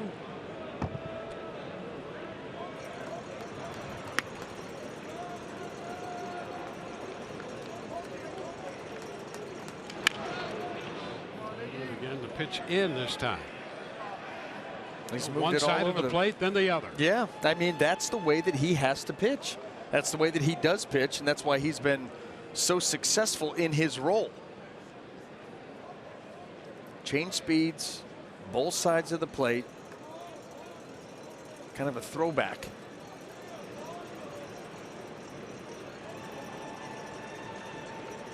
And a swing and a miss. He strikes him out. 2 up, 2 down here in the sixth. First strikeout for Yarbrough. MLB at Bat, your #1 Rays app. Customize your experience to catch every moment and get Rays home screen icons, features such as live radio, the MLB.TV game of the day, pitch tracking, in-game highlights, stats, news, and a lot more. So download MLB at Bat today. Faber Torres with the bases empty and 2 outs. He takes a pitch for a strike as he shortened on the bat.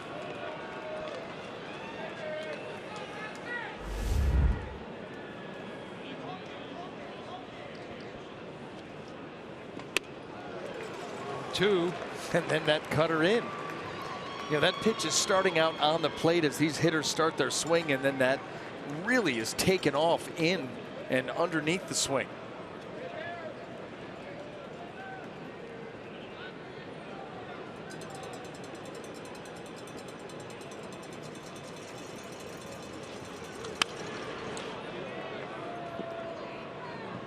See another 0-2 pitch. That one away and fouled in that direction by Torres.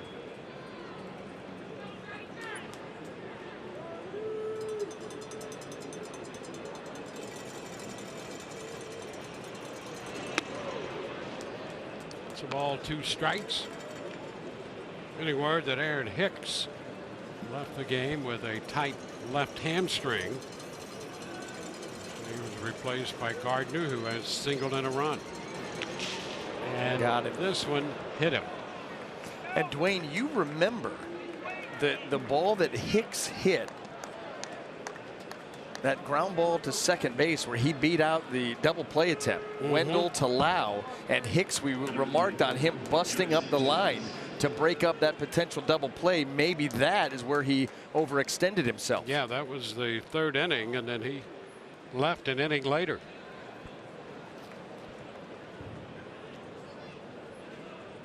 Well, Torres hit by the pitch. He's at first with 2 outs. There's Gary Sanchez, a strikeout and a ground out tonight.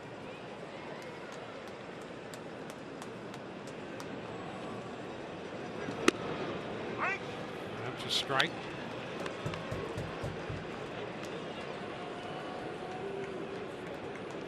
Yarbrough got him on a ground ball to first to end the 4th inning.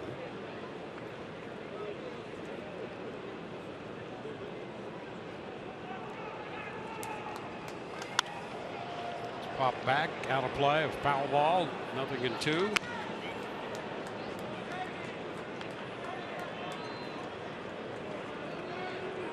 The Rays down by a couple runs. It's a 3-1 ball game here.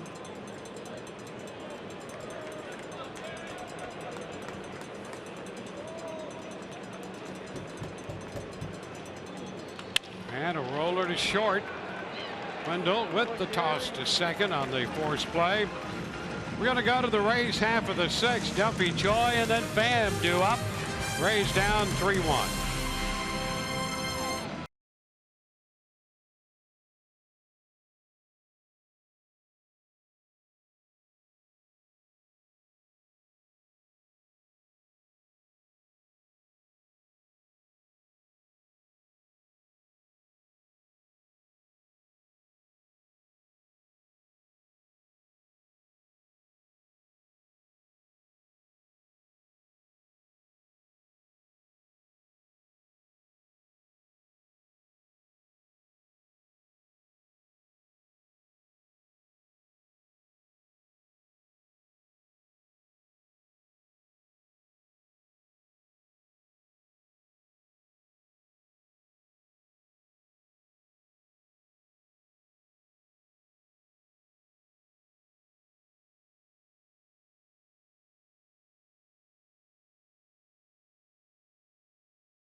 And here's what's coming up tomorrow on Rays Live. Pre-game shows presented by your local Honda dealers. Our coverage begins at 6:30. And Brian and Orestes will be breaking down the Yankees' chances in October. Luis Severino slated to pitch that game for New York tomorrow night. And the playoff picture over in the American League, you can see right there the Astros in the West with Oakland holding that magic number of 1 to eliminate the Rays. Red Sox and the Indians clinching their divisions. And that the wild card, Yankees and the A's, with the Rays barely alive. And the first pitch here in the bottom of the 6th is a strike. Matt Duffy facing the right-hander David Robertson. 67th appearance for Robertson. Breaking ball is down. It's 1-1.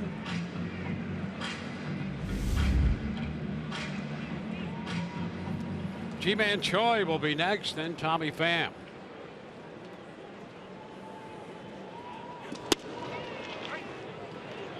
The strike. Castillo, the opener for the Rays tonight, and Jonathan Holder, the opener for the Yankees. Yankees going that route. Holder for an inning, Tarpley for an inning, Gray for 2, Green for 1. He picked up 3 strikeouts, and now it's Robertson. Well, he's another one of those guys coming out of the bullpen for the Yankees that can help Aaron Boone to really shorten a ball game. We saw that with the Oakland A's and some of the deals that they made down the deadline with Jeurys Familia and Fernando Rodney to go along with Blake Trinan, Lou Trevino, who's been struggling as of late here for the A's. But you can build up the back end of a bullpen. 3-2. Then you can go bullpen day. You can go regular starter, but you only need to get 5 innings out of it. And as good as they have been through the years, the Yankees still have a little concern about Betances and Chapman at the end. Yeah. You know, it's not a fait accompli the way it was when they were all healthy and in sync. Name me a bullpen right now in the American League that is locked down. Yeah. You know, the Indians have had some issues. Boston, they've had issues all season long. The Yankees not as confident. You know, we just talked about Trevino with a little bit of a struggle. Familia and Fernando Rodney have not been the same in the month of September. Yep. They're all built with heavy track records, and the idea behind them are great. They're just not all throwing the ball great when you need them to. So whoever cleans up their bullpen quickest, I think is going to be the team that has the best opportunity. Yeah, the question is, how do you do that? You know, season's a long season, a lot of appearances, a lot of pitches thrown, and a lot of injuries, nagging and otherwise, some significant injuries. I don't think there's a formula for it other than you hope that everybody locks it in at the same time. Yeah. You know, one of them are going to. One of the teams is good. They're going to get performances, you know, maybe unforeseen, or maybe their normal set of guys, just all of a sudden it starts to click, and it's going to happen. And sometimes just getting into the postseason can kind of kick that into gear, because I'll tell you something, especially with these teams that, you know, have locked up their berths early on, getting into the postseason, it's another level of baseball, if you can even imagine that. Sometimes that's all it takes. But it will be a fascinating race this last week in the National League to see who gets in. Yeah. And it'll be a great playoffs in the American League to see who emerges. Well, you're right about that thing. The season is a long season, takes its toll. But the postseason, something completely different. You find that extra gear you sometimes didn't know you had. Duffy draws the walk. And that sometimes will make the difference as to who shines and who goes away in the postseason, because I'll tell you, things get they get a little extra exciting in that postseason, and you get that adrenaline rush. Yeah, well, you know, it's a level of baseball that if you tried to play an entire regular season, you'd be burnt out by June. It's a completely different level. Batting practice, there's a buzz. It's exciting. Ton of adrenaline. You will see guys at the top step of that dugout from pitch number 1, because a game in the postseason can turn at any time. I mean, it's not sit back and, you know, like your typical regular season game. The pitch that gets by Sanchez, moving Duffy up to second. Now the Rays have a man in scoring position. Let's see what happens here. Just misses it. I mean, that's a ball you got to catch. Period. Well, their initial ruling is a wild pitch, but they might want to take a look at the replay. Yeah, and you know what? Even if it stays wild pitch, you still have to catch that. That's a pass ball. Oh, there you go. And Choi with a man in scoring position, and there's attempted a breaking ball that would not break. Can the Yankees afford to, you know, take that chance? postseason games. Yeah. Every 90 feet is a big deal. If you can't count on your guy behind the plate to make, I don't want to say routine, but make the plays he's supposed to make, that's 2 tonight. That's a major question for them. Yeah, you've got a guy that defensively has been struggling, and he's not hitting on top of it. So what in the world do you do with him? And the fans have started to express their concern and displeasure.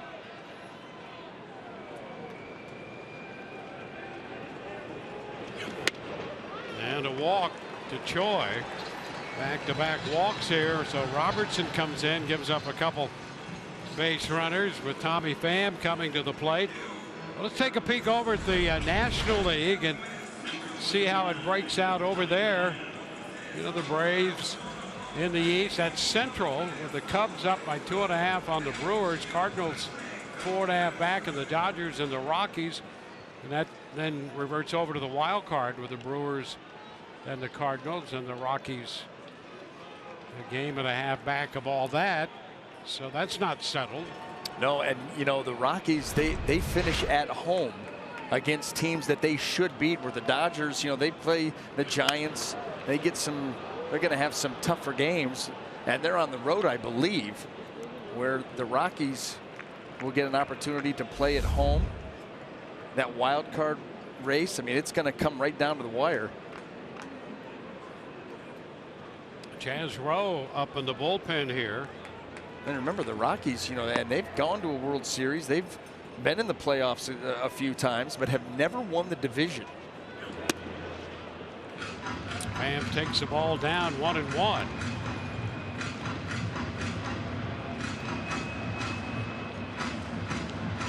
The Dodgers have had a little run, winning 8 out of 10, and the Rockies have played .500 ball over their last 10. 1-1 the count here on Pham. Ground ball, third, grabbed by Andujar. Out at second and safe at first. Duffy goes to third. Choi forced at second. As crazy as this is going to sound, it's the hip turn of Miguel Andujar that makes that play take a little bit too long. As he flags down this baseball, then he's got to square his hips to make the throw. Now you got to get your hips back square. That right there is all it takes for Tommy Pham to get there. That's it. And the hustle of Pham out of the box. That's Picks big. up speed in a hurry. Yeah, and tell you, that is huge. You think about it, runner on third, 2 outs. Now first and third with 1. Big difference. It's one thing the Rays have done consistently throughout the year is hustle. They have done that all year. One of the things that endears you to this team. Now Wendell. The breaking ball. He set it for a strike. Well, it's been such a great pitch for Robertson throughout his career.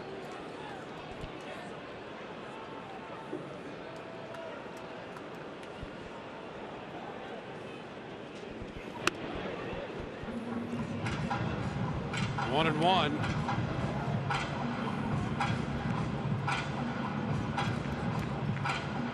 There's a line to right in the first.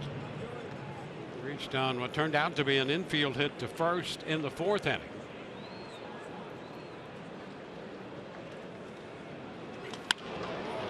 Foul out of play at the third base side into the seats. And now this is where Robertson can go for the strikeout. We see an awful lot of teams, and we'll see if he does it with.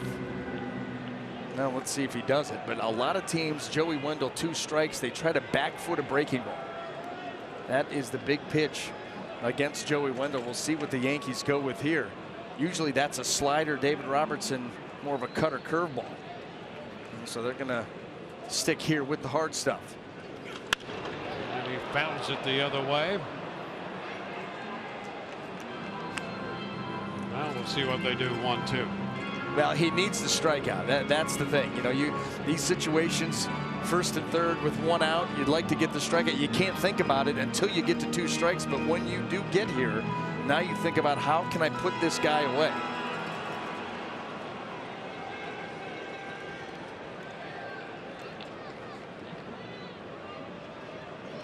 And a cut to miss on that pitch, biting.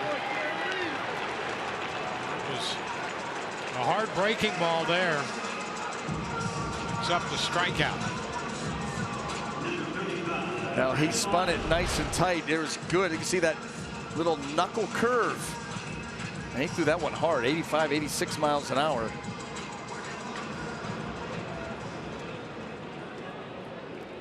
Very big strikeout for Robertson. It'll be up to Brandon Lau.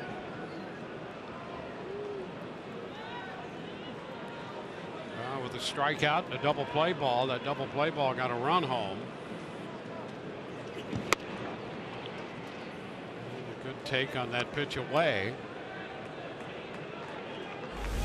Stayed out there.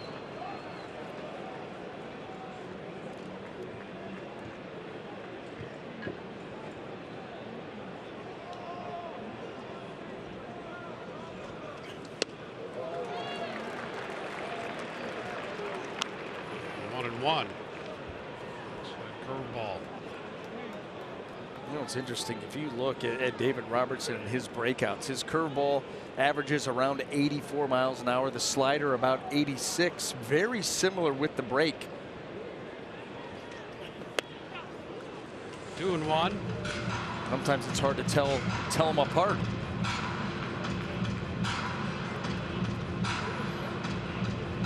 He is the 5th pitcher of the game for New York, working in his first inning. And on the corners, 2 gone.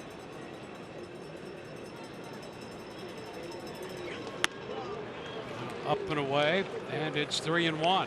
Did you ever think that you would see, now in the future, you could say yes maybe, but in 2018 that you would see Rays Yankees bullpen day? It never really occurred to anyone until this year. And I mean, not in early March. Yeah, that's right. That is a strike, and it's 3-2. In fact, I'm sure a lot of people were surprised to see the Yankees go the route of the opener and then the bullpen here tonight. That's the thing. You know, the Rays, they started this, you know, it's something it's been part of their plan all season long in some capacity. But the Yankees, you know, you don't envision them in a game like this. Fouled back on 3-2. 2 outs, the Rays with men at first and third, so Pham breaking on that pitch.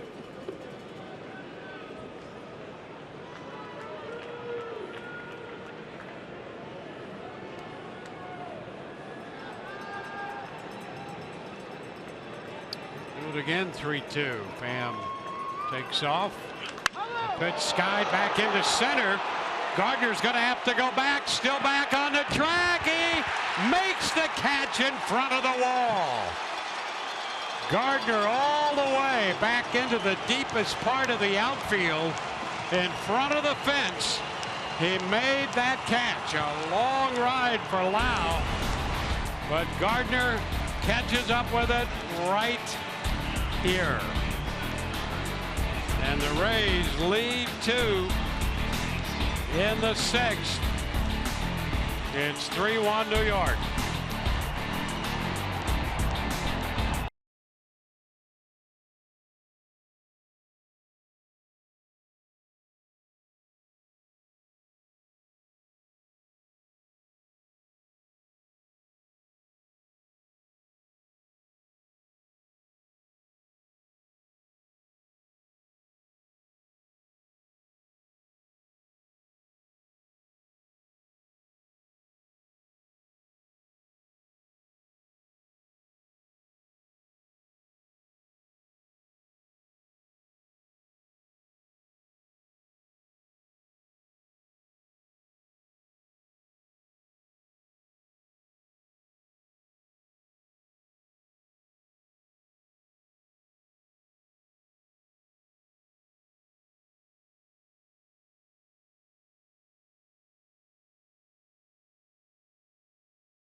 Made a bid, denied by Gardner in center, so on to the 7th with Adeiny Echeverria leading off.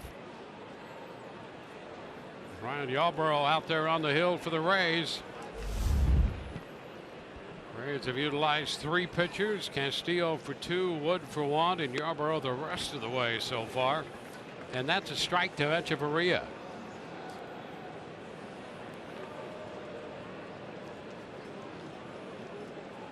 Echeverria hitting out of the 9th spot in Aaron Boone's lineup. Pulls it foul. 0-2. Our Bonefish Grill fresh catch of the game. How about that grab by Brett Gardner? What looked to be extra bases and at minimum a tie ball game. And that reaction says it all. 1 ball, 2 strikes. And with the kind of carry that Wow so often gets on those fly balls, you kept hoping that it would get to the wall and out of the reach of Gardner, but he just never gave up on that ball, and that's pretty much vintage Brett Gardner on that play. A strikeout here of Echeverria. Boy, is it me or does Brett Gardner haunt the Rays? Yeah, at he some always of the gets biggest hits times. to drive in runs. He makes great catches and all of that. You're right. You're absolutely right about that. That's because when, you know, all of a sudden you're not playing the Yankees and you hear about, you know, Brett Gardner struggling and Aaron Boone wondering what to do with him. You're like, how's he struggling? Because every time we see him play, he's doing something yes, clutch. Yes. Well, that was the same kind of thing with Jackie Bradley Jr. You would hear these great things. Jackie Bradley Jr. is on this 10-game hitting streak. He's doing this, he's doing that. Then all of a sudden against the Rays, you're like, who is this character they talk about, Jackie Bradley Jr.? Because he doesn't do anything against the Rays. It's funny how that works.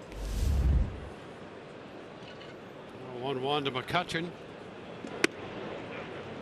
A bit high, 2-1. You know what? Yeah, very similar to how everybody, you know, extols the virtues of Ozzie Timmons and talks about what a great guy he is. Yeah. I still have not met that guy. Still waiting to meet that. Really? Yeah, he is a great guy. See, that's what I hear from everybody. But when look, there he is. You know, when I'm spending time around Had him, breakfast with him the other day in Toronto. See, Wonderful guy. When I'm around Picked him, up the check. He poured my coffee. Yeah, well, he wears me out. Full count now. I don't know what I ever did to Ozzie Timmons, but he is holding it against me. He spoke highly of you at breakfast. Lies. Dwayne, lies. Lies from the booth. Live TV.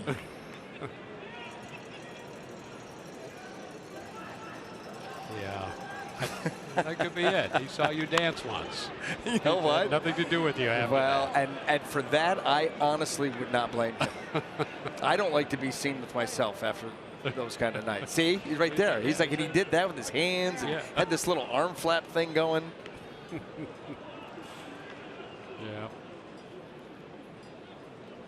It was kind of scary. Here we go. 3-2 now to McCutcheon. A ground ball back at third. Fair. Past Duffy.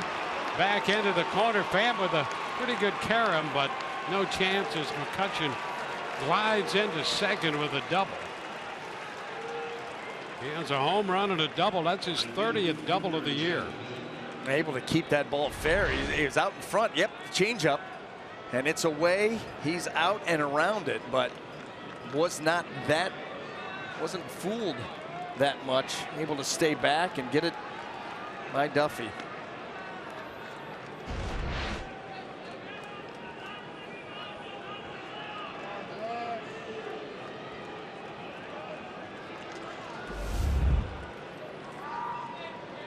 Aaron Judge fouled out of play. Judge 0 for 1 with a couple walks and a run scored.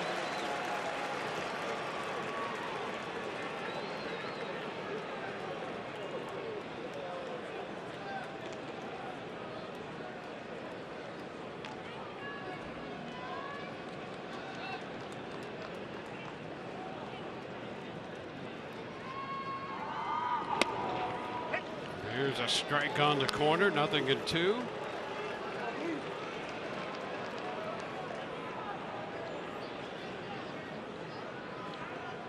Top half of the 7th. New York took the lead with a 2-run 5th. Judge scored one of those runs in the 5th.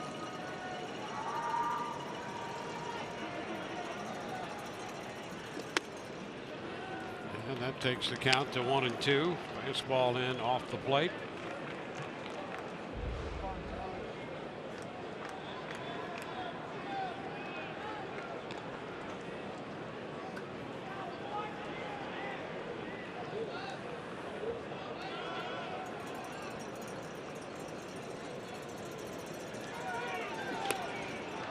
Two and two. Covering up on that pitch. Yankees have Chapman up in the bullpen. Gardner on deck.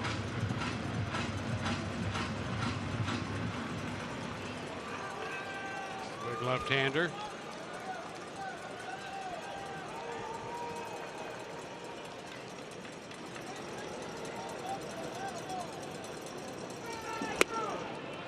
And now the count is full. They got out ahead of Judge, but it's 3-2 now. He went 3-2 to McCutchen. Gave up the double.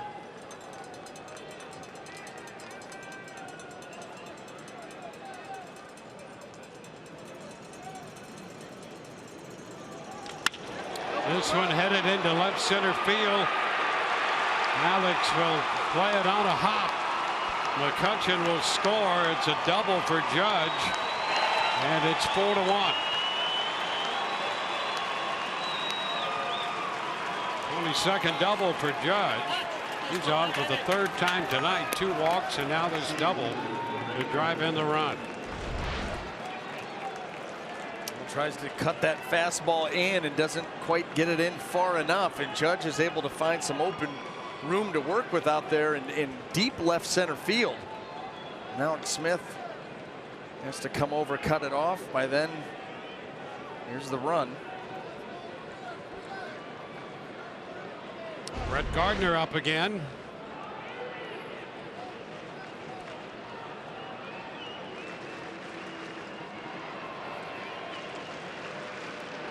Gardner tries to bunt and misses. Strike 1. Boy, Gardner going one way and that pitch breaking the opposite way, ended up about 5 feet away from each other.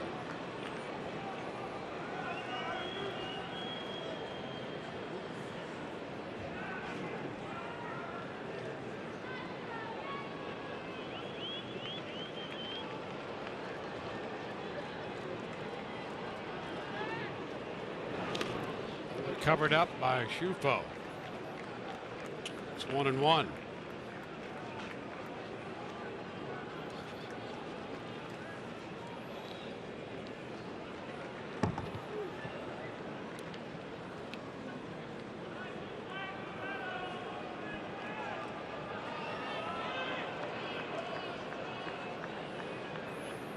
Echeverria struck out to begin the inning. Then McCutchen doubled. He has scored on the double by Judge.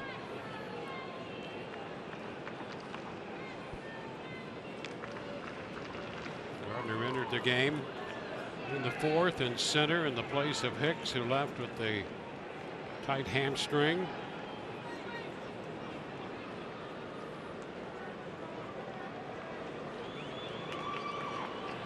Ground ball down to 3rd. Duffy comes up with it. Throw to first. Going to be close, and they just got him. A close call at first. By the time Duffy found the handle on that and fired over there, he just did get Gardner. Well, Brett Gardner always hustling out of the box, and when that ball pops free of Matt Duffy, even though this ball got to him quickly and he recovered quickly, still that close. Judge still at second. Here's Stanton with 2 outs and a run home in the 7th.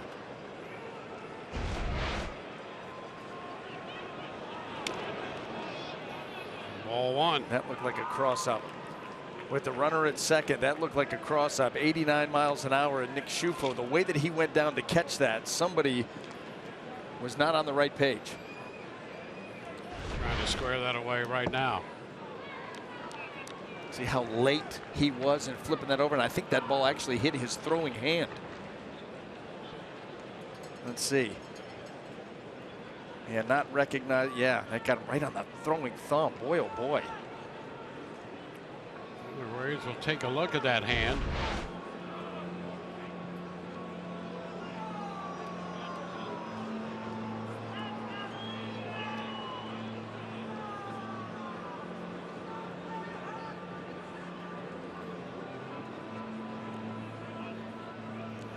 See how that feels out of his hand. Yeah, the thumb is what you'd be more worried about. The way that it whacked the inside of that thumb.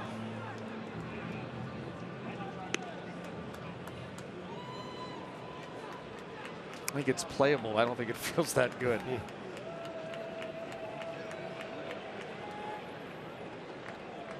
Well, it's a 1-0 count here on Stanton.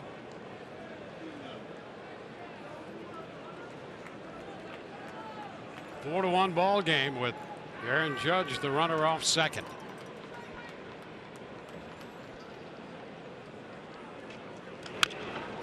Foul ball. It's 1-1.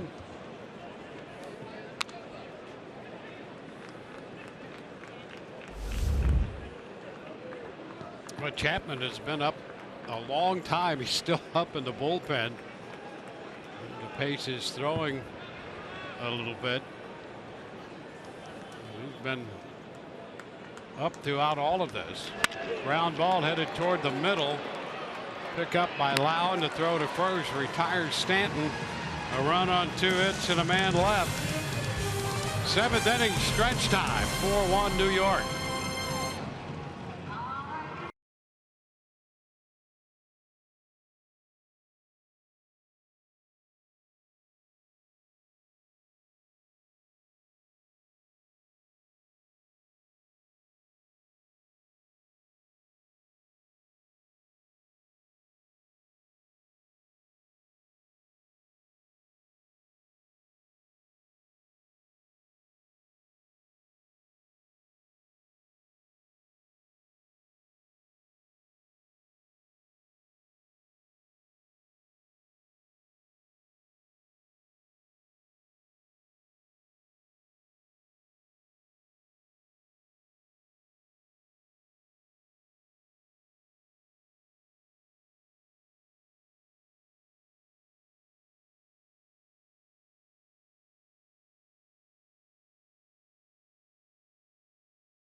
First game of 4 with the Yankees from Tropicana Field.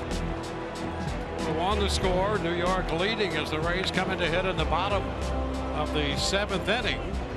Yankees already have employed 5 pitchers tonight, and Aroldis Chapman will be pitcher number 6 coming on in the 7th inning. This is all matchup driven. You're down here at the bottom of the Rays lineup where you've got Meadows, Bowers, and Schufo. Left, and left with the lefty Chapman on the mound, because you typically do not see him in the 7th inning of any ball game. He faces Austin Meadows, and the first pitch, Meadows, who is 0 for 2, takes a strike. Well, Chapman Made his first appearance Thursday in a loss to Boston. First appearance since being reinstated from the disabled list last Wednesday. Now a strike, and it's 0-2. And maybe part of just easing him back in, and you have the favorable matchups if the Rays, stick with all the left-handed hitters. Looks like at least the first two. Yeah, he had tendonitis in that left knee and missed 25 games.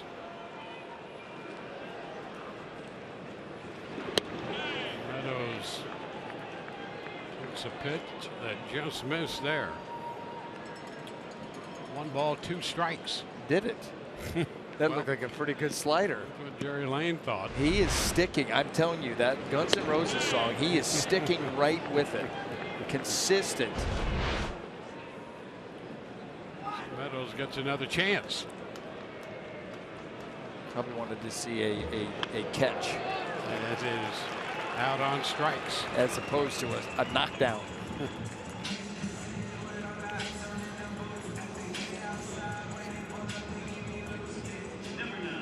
Well, 9 strikeouts for New York pitching.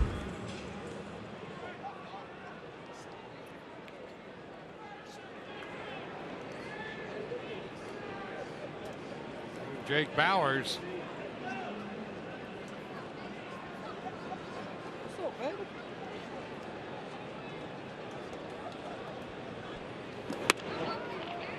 Upstairs.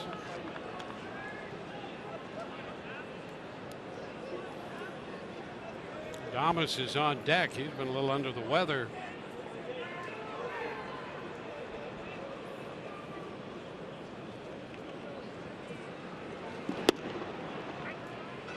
The strike call, 1-1.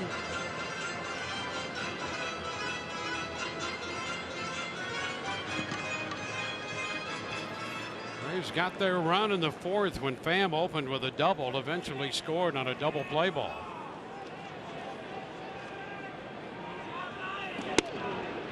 Inside at 97. 2-1.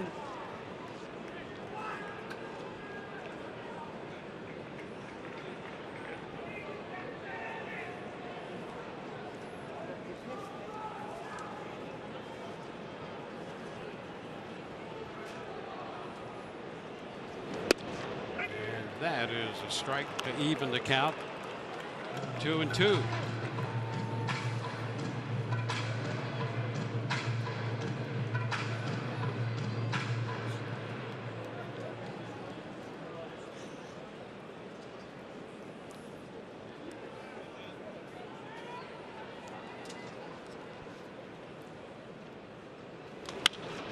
Reaching and pops it up. And Duhar, the third baseman, handles that. A strikeout and a pop out. 2 up, 2 down in the Rays 7th. Willie Adames will pinch hit for Nick Schufo. Schufo took a pitch off his hand in the top of the inning, and with the left-handed Chapman out there, it's going to be Adames to hit against him.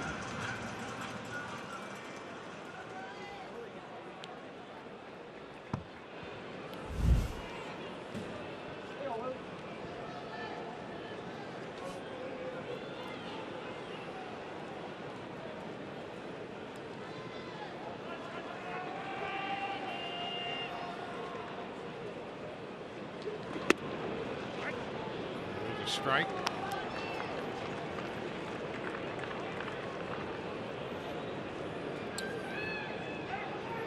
Adam Moore with the chest protector on, so the Rays lifting Schufo here for Adames, and it would appear Moore is going to get a chance to settle in behind the plate.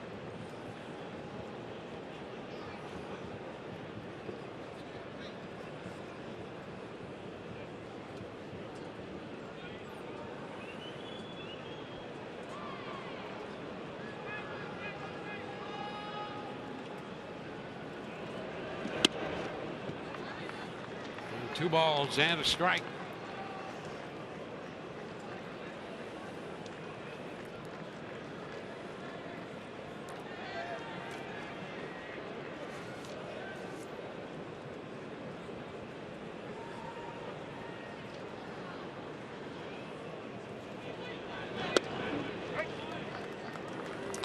Evens it at 2-2. Adames, before missing a couple of games, had been swinging a good bat again. Had the very solid August and September. And the count is full.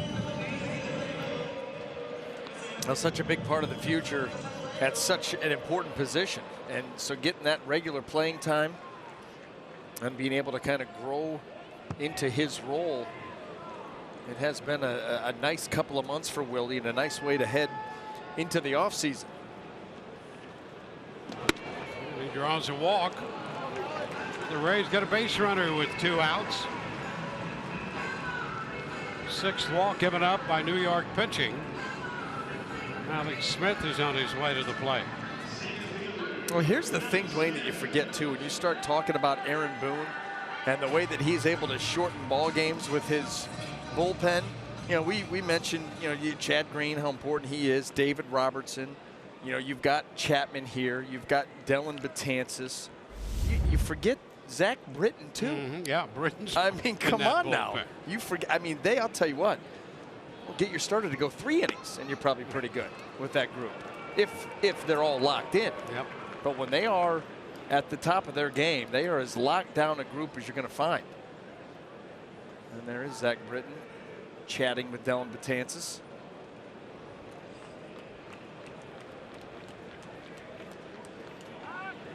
Yeah, you think about this. They've had the bullpen day and they've used 6 pitchers and they still have 2 guys like that down there. Scary.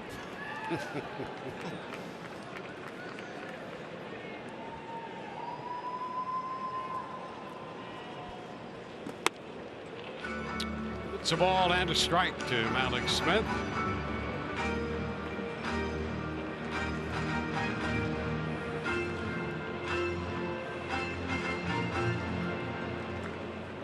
Alex has taken advantage of the expansive spaces here at Tropicana Field this year.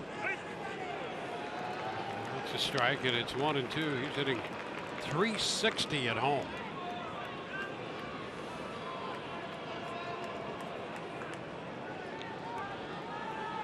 Hit the ball all over the place. 0 for 2 with a walk tonight.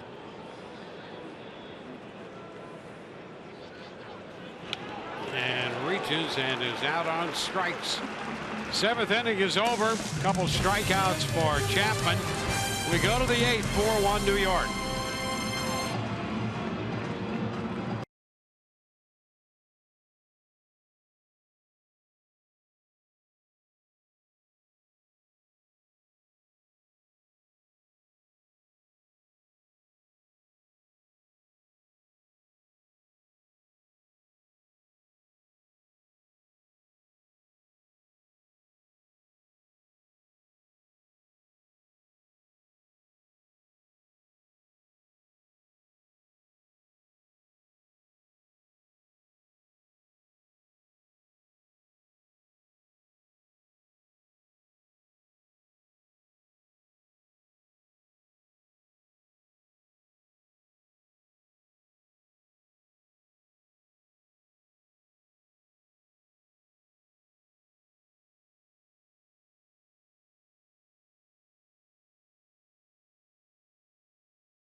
Rays pitchers strike out 10 hitters tonight. Visit CanesStrikeout.com for a printed home voucher to take to Canes Furniture within 7 days and receive a coupon for 2 free tacos and chips at participating area Tijuana Flats locations.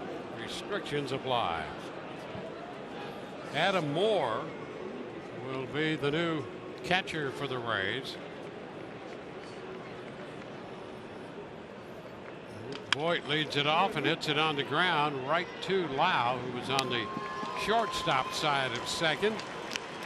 And Voigt is out of there 4-3.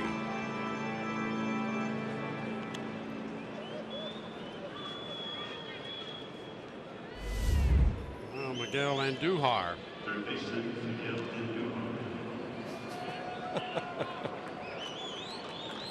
Andujar is 1 for 3.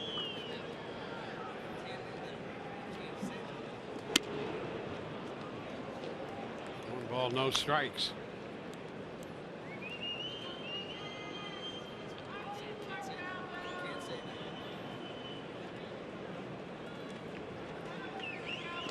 Big cut and a miss there. 1-1.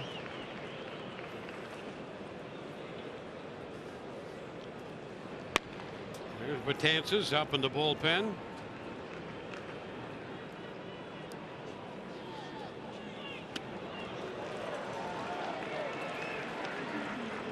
And 2.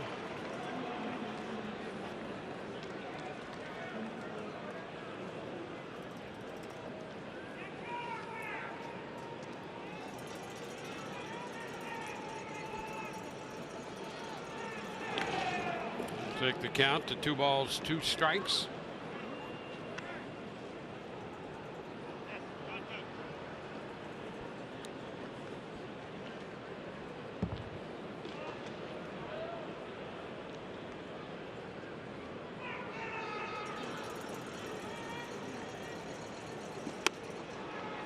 In a bit.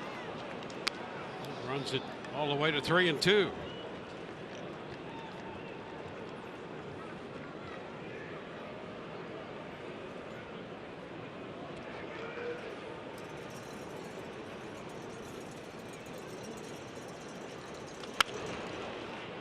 Duhar chasing that pitch and fouling it away.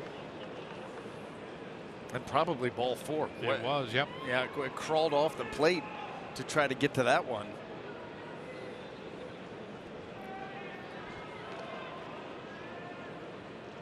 Rays have been out hit tonight, 8-2.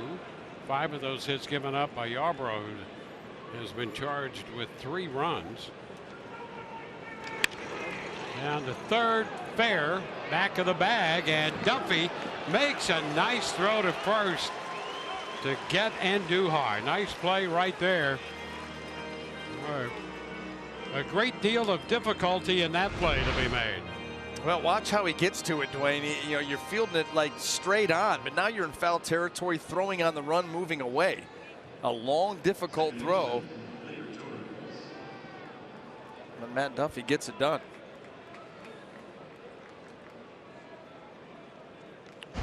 Couple of ground ball outs in the 8th. That one a tough play. Now Torres. Want to know the count?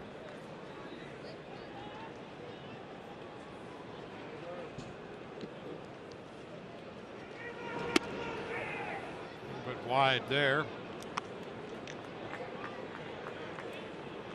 2-0.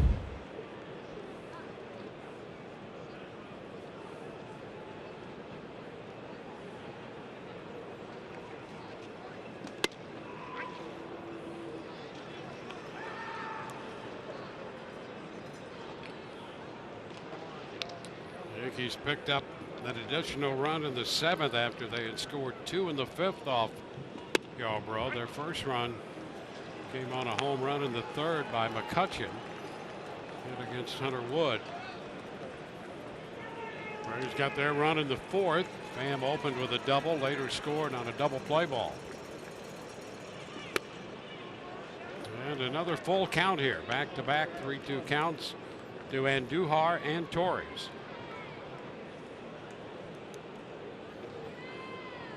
Gary Sanchez on deck.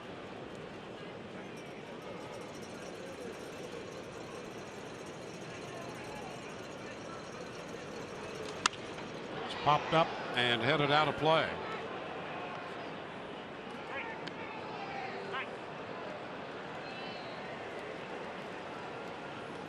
They're 8-1 for New York.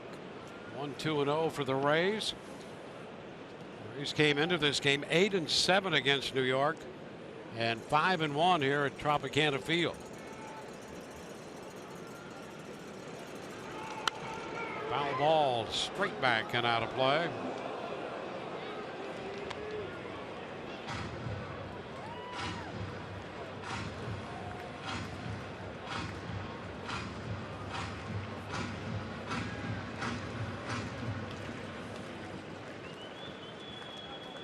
Yarbrough in his 5th inning of work. And the broken bat and the foul ball. Barreled and split off, and the ball fouled toward the Rays dugout.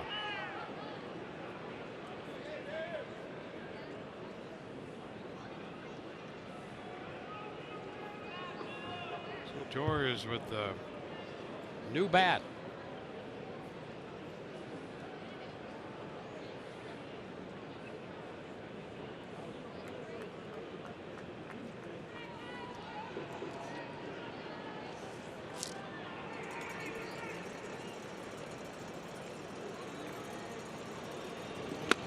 Stairs, ball 4. Yarbrough gives up a 2-out walk to get Sanchez to the plate. Jamie Schultz is up in the bullpen.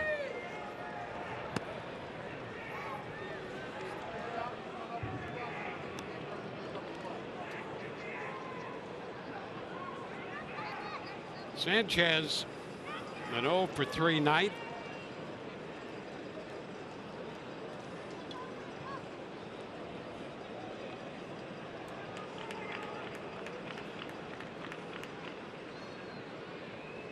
Sanchez hitting 181 as he steps in.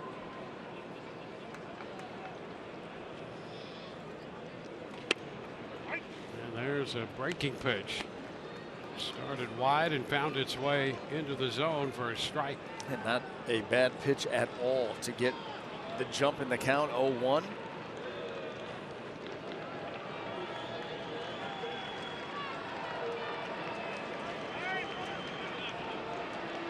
Count for Yarbrough closing in on 90.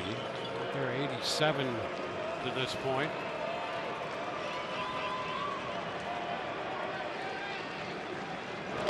And he gets a reach. Changed up, had him out in front and chasing the pitch. 0-2. Boy, that pitch really wasn't even close to the zone. You talk about getting a guy to expand his. There you go.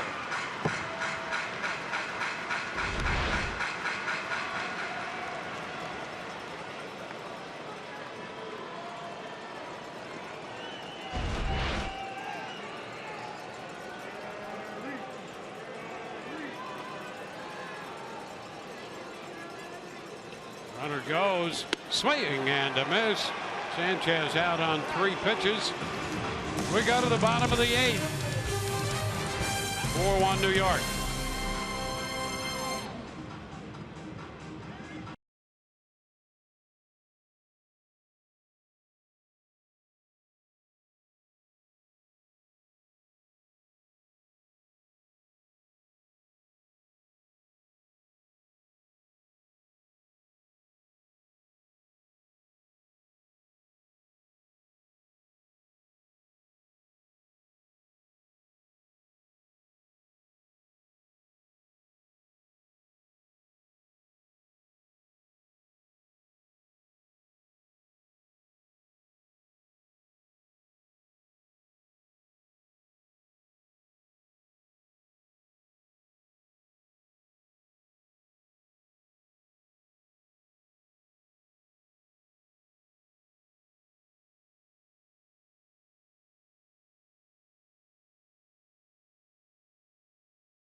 by Steak and Shake, famous for steak burgers, and by your local Honda dealer. At Tropicana Field tonight, the Rays opening their final homestand of the year. New York in for 3. Toronto will be in, or New York in for 3 more, 4 in the series.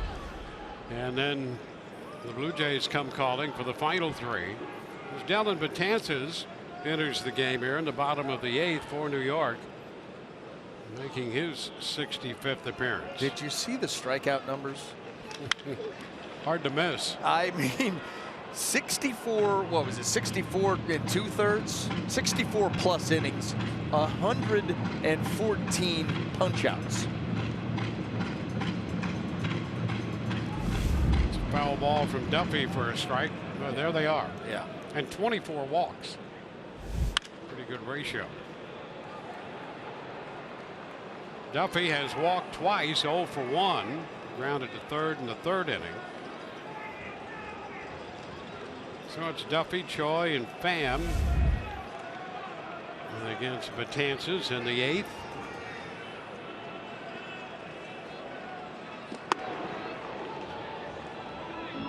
The only run for the Rays tonight was when Pham opened the 4th with a double. And later scored on a double play ball. Ground ball left side from short. Echeverria throw right on the money. How many times have you said that over the course of a couple of seasons? That's exactly right. He is Mr. Dependable out there at shortstop. Now wearing the New York Yankee uniform. See right there, crossing in front, and Duhar couldn't get to it. And Echeverria.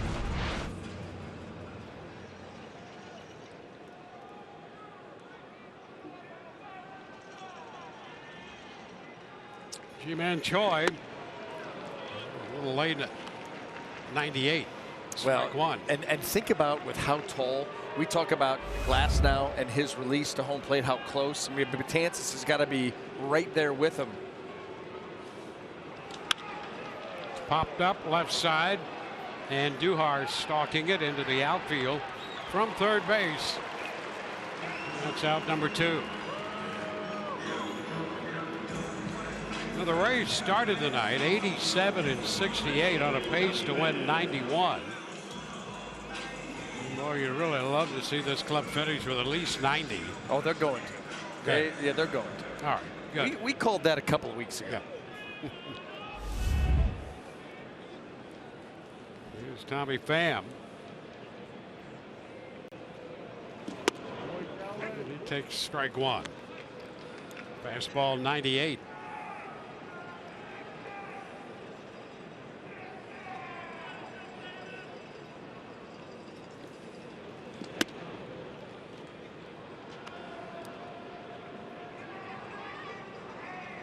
Rays winners in 7 of their last 9. Came in 16 and 5 in September. Now 1 and 2.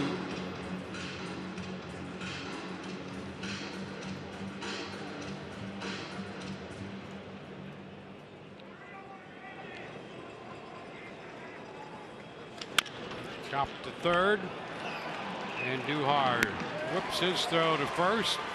3 up, 3 down against Betances. To the 9th we go. 4-1 New York.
off right here on a fastball, yanked right down the line and inside that foul pole.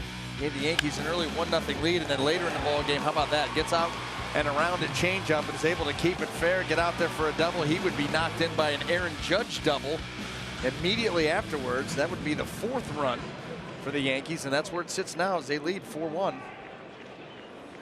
And we go to the 9th inning. The Rays bring on their 4th pitcher, Jamie Schultz, making his 21st appearance, 2-1 with a .471 earned run average. NYA AT TBA leads off against Schultz.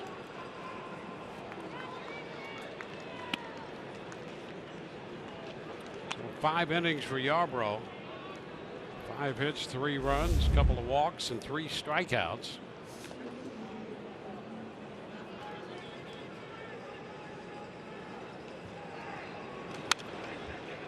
It's fouled back, 1-1. Zach Britton is up in the bullpen.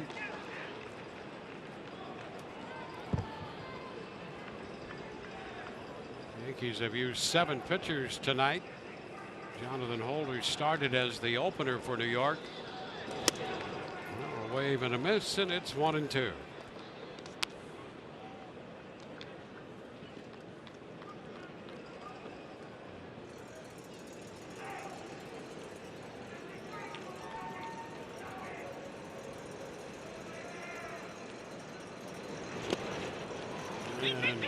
Echeverria with this throw down to first by Adam Moore is out number 1. A strikeout for Schultz.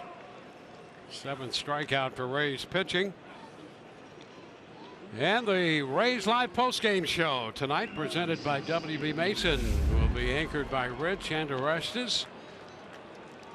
Check out Andrew McCutcheon's big night. Hear from Kevin Cash. You'll have interviews from the clubhouse, all coming up immediately following the game. McCutcheon with a home run and a double. Offset foul out of play.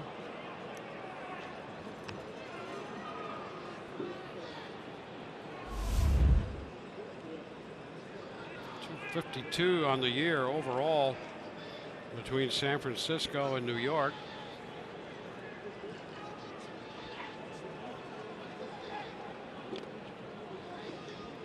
It's a ball and a strike.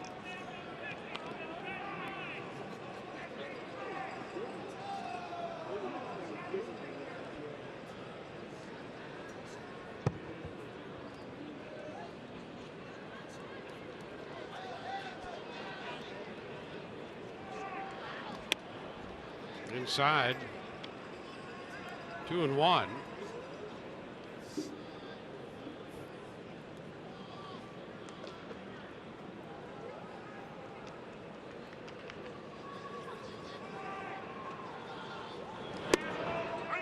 There's a strike. 2 balls, 2 strikes. With Aaron Judge on deck. 1 out, bases empty.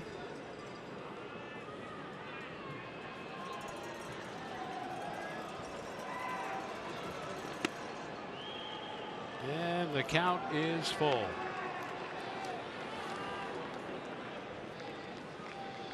I think McCutcheon sitting dead red fastball.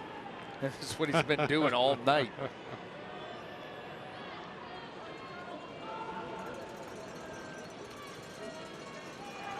Ground ball headed up the middle. Lau position there, makes the play, and he got the fastball. He did. Was in a better spot. You know, that pitch is middle in. Oh, you know, who knows? But away, and nice job by Lau to cut that off and get the second out. And Aaron Judge will bat. You know, the Rays went down in order in the 8th against Betances. A couple of ground balls and a pop-up in between. How about this for Betances? He's had at least 1 strikeout in 62 of 64 appearances, including the last 44. And the last time he had an appearance without a strikeout was May 27th until tonight. there's the moral victory, I guess. I was going to say, do you hang your hat on that? I guess if you don't have an epic comeback here in the 9th, you have to, right? Yep. 2-strike count here on Judge. That goes back about as far as the last time that Blake Snell wasn't great. Same time frame. Yep. Swing and a miss on the fastball up at 97. Couple strikeouts for Schultz for the Rays. Wendell, Lau, and Meadows due up.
AWS, StatCast AI, where'd he go, Brian? Where'd he go? Sprint speed 24.9. You can't even get a treadmill to do that. Covered 100 feet. Got a hip pointer. Made a heck of a catch. Robertson thought it was a touchdown. Yeah, to win the game. So we go to the bottom of the 9th inning. 4-1. New York leading. They've out hit the Rays 8-2. Neil Walker comes in to play third base for the Rays. Zach Britton is on the mound to face Joey Wendell. Pitch is down, 1 ball, no strikes.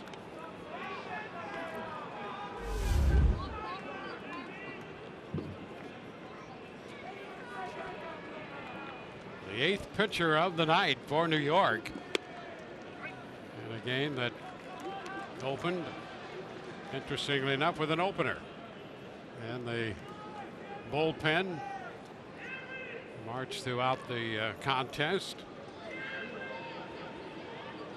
Gomez on deck. And Wendell now down in the count, 1-2. That's a filthy sinker. One of the best you will find in the game. He throws it hard. He gets a lot of downward action. Watch this thing just take off. I think it's split type movement.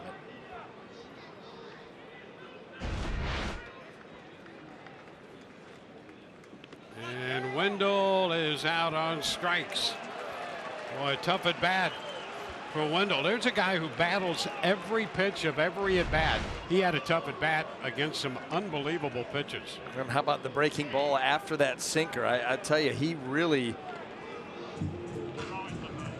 It's such a tough at bat, especially, you know, I mean, really lefty or righty. But the fact that everything for Britton, he works down in the zone and just works off of each other. You're so geared up for that sinker because he's so good with it. Then all of a sudden you come with the breaking ball, you can't hold up. You could see the potential of this bullpen. Oh man, here's Carlos Gomez pinch hitting against Britton. And there's a strike, and big news right there. Carlos Gomez did not swing at the first pitch. Can't remember the last time that was the case. That's a very good point. And it was a fastball for a strike. You won't see it again. You know, you look at the numbers on him, and he's somewhere around 52, 53% swinging at first pitch strikes. And if you've watched it all year, you actually have the impression that's way low. Agreed. Agreed. You would say 3 out of 4. Absolutely. At minimum. 1 ball, 2 strikes. Started to lose confidence in statistics there when I saw that. Well, I think what that tells you is 47% of the first pitches to Gomez go to the backstop. That's the only way he's not swinging. A 1-2 count. And he swings and misses. Back-to-back strikeouts for Britton. Meadows is due, but C.J. Crone will come on to hit against Britton. 95, the reading on that pitch with that movement. So here's Crone.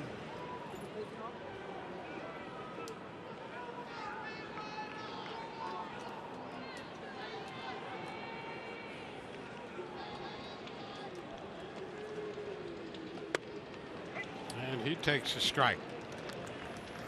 Well, if anyone wondered if Zach Britton is back, he's back. These are unbelievable pitches tonight from the New York left-hander. 0-2. You know, and some of the swings that he's getting, hitters realizing as they start the swing, that thing is just riding its way right out of the zone, and not much you can do about it. And a chopper, that will be foul. Wendell and Gomez have gone out on strikes. Crone pinch hitting, down 0-2.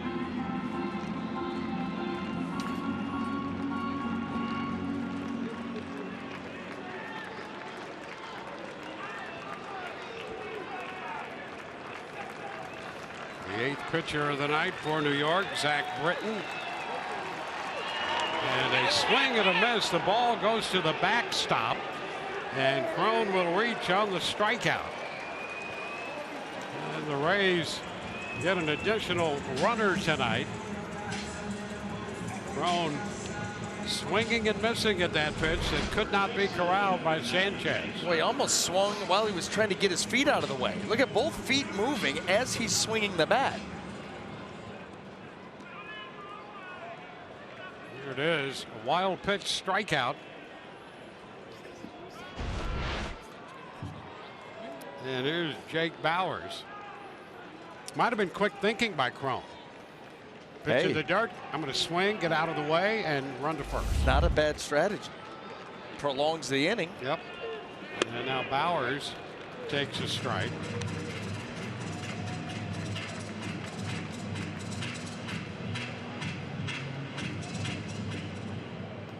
"13 strikeouts for New York pitching tonight." How about this? Every Yankee pitcher has a strikeout tonight except Betances. Except for the one who gets one every time he pitches. That's right. Figure this game out. Yep.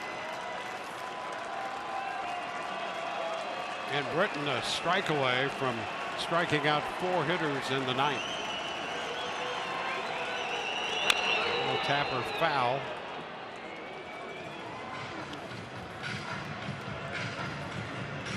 This ball game has been 4-1 since the 7th. Moore is on deck.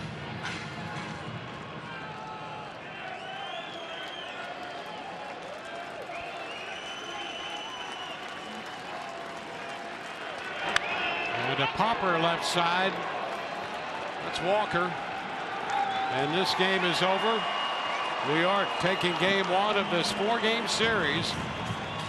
It's a 4-1 final, and with this loss, the Rays officially eliminated from the postseason and a wild card opportunity. And they go to 87-69 on the year. 4-8-1 for New York, 1-2-0 for the Rays. Gray the winner, Yarbrough the loser. Well, Brian Anderson, Dwayne Stats, hope you've enjoyed the telecast. If not, the outcome. Rays Live, the post game, comes your way next. We'll see you tomorrow night.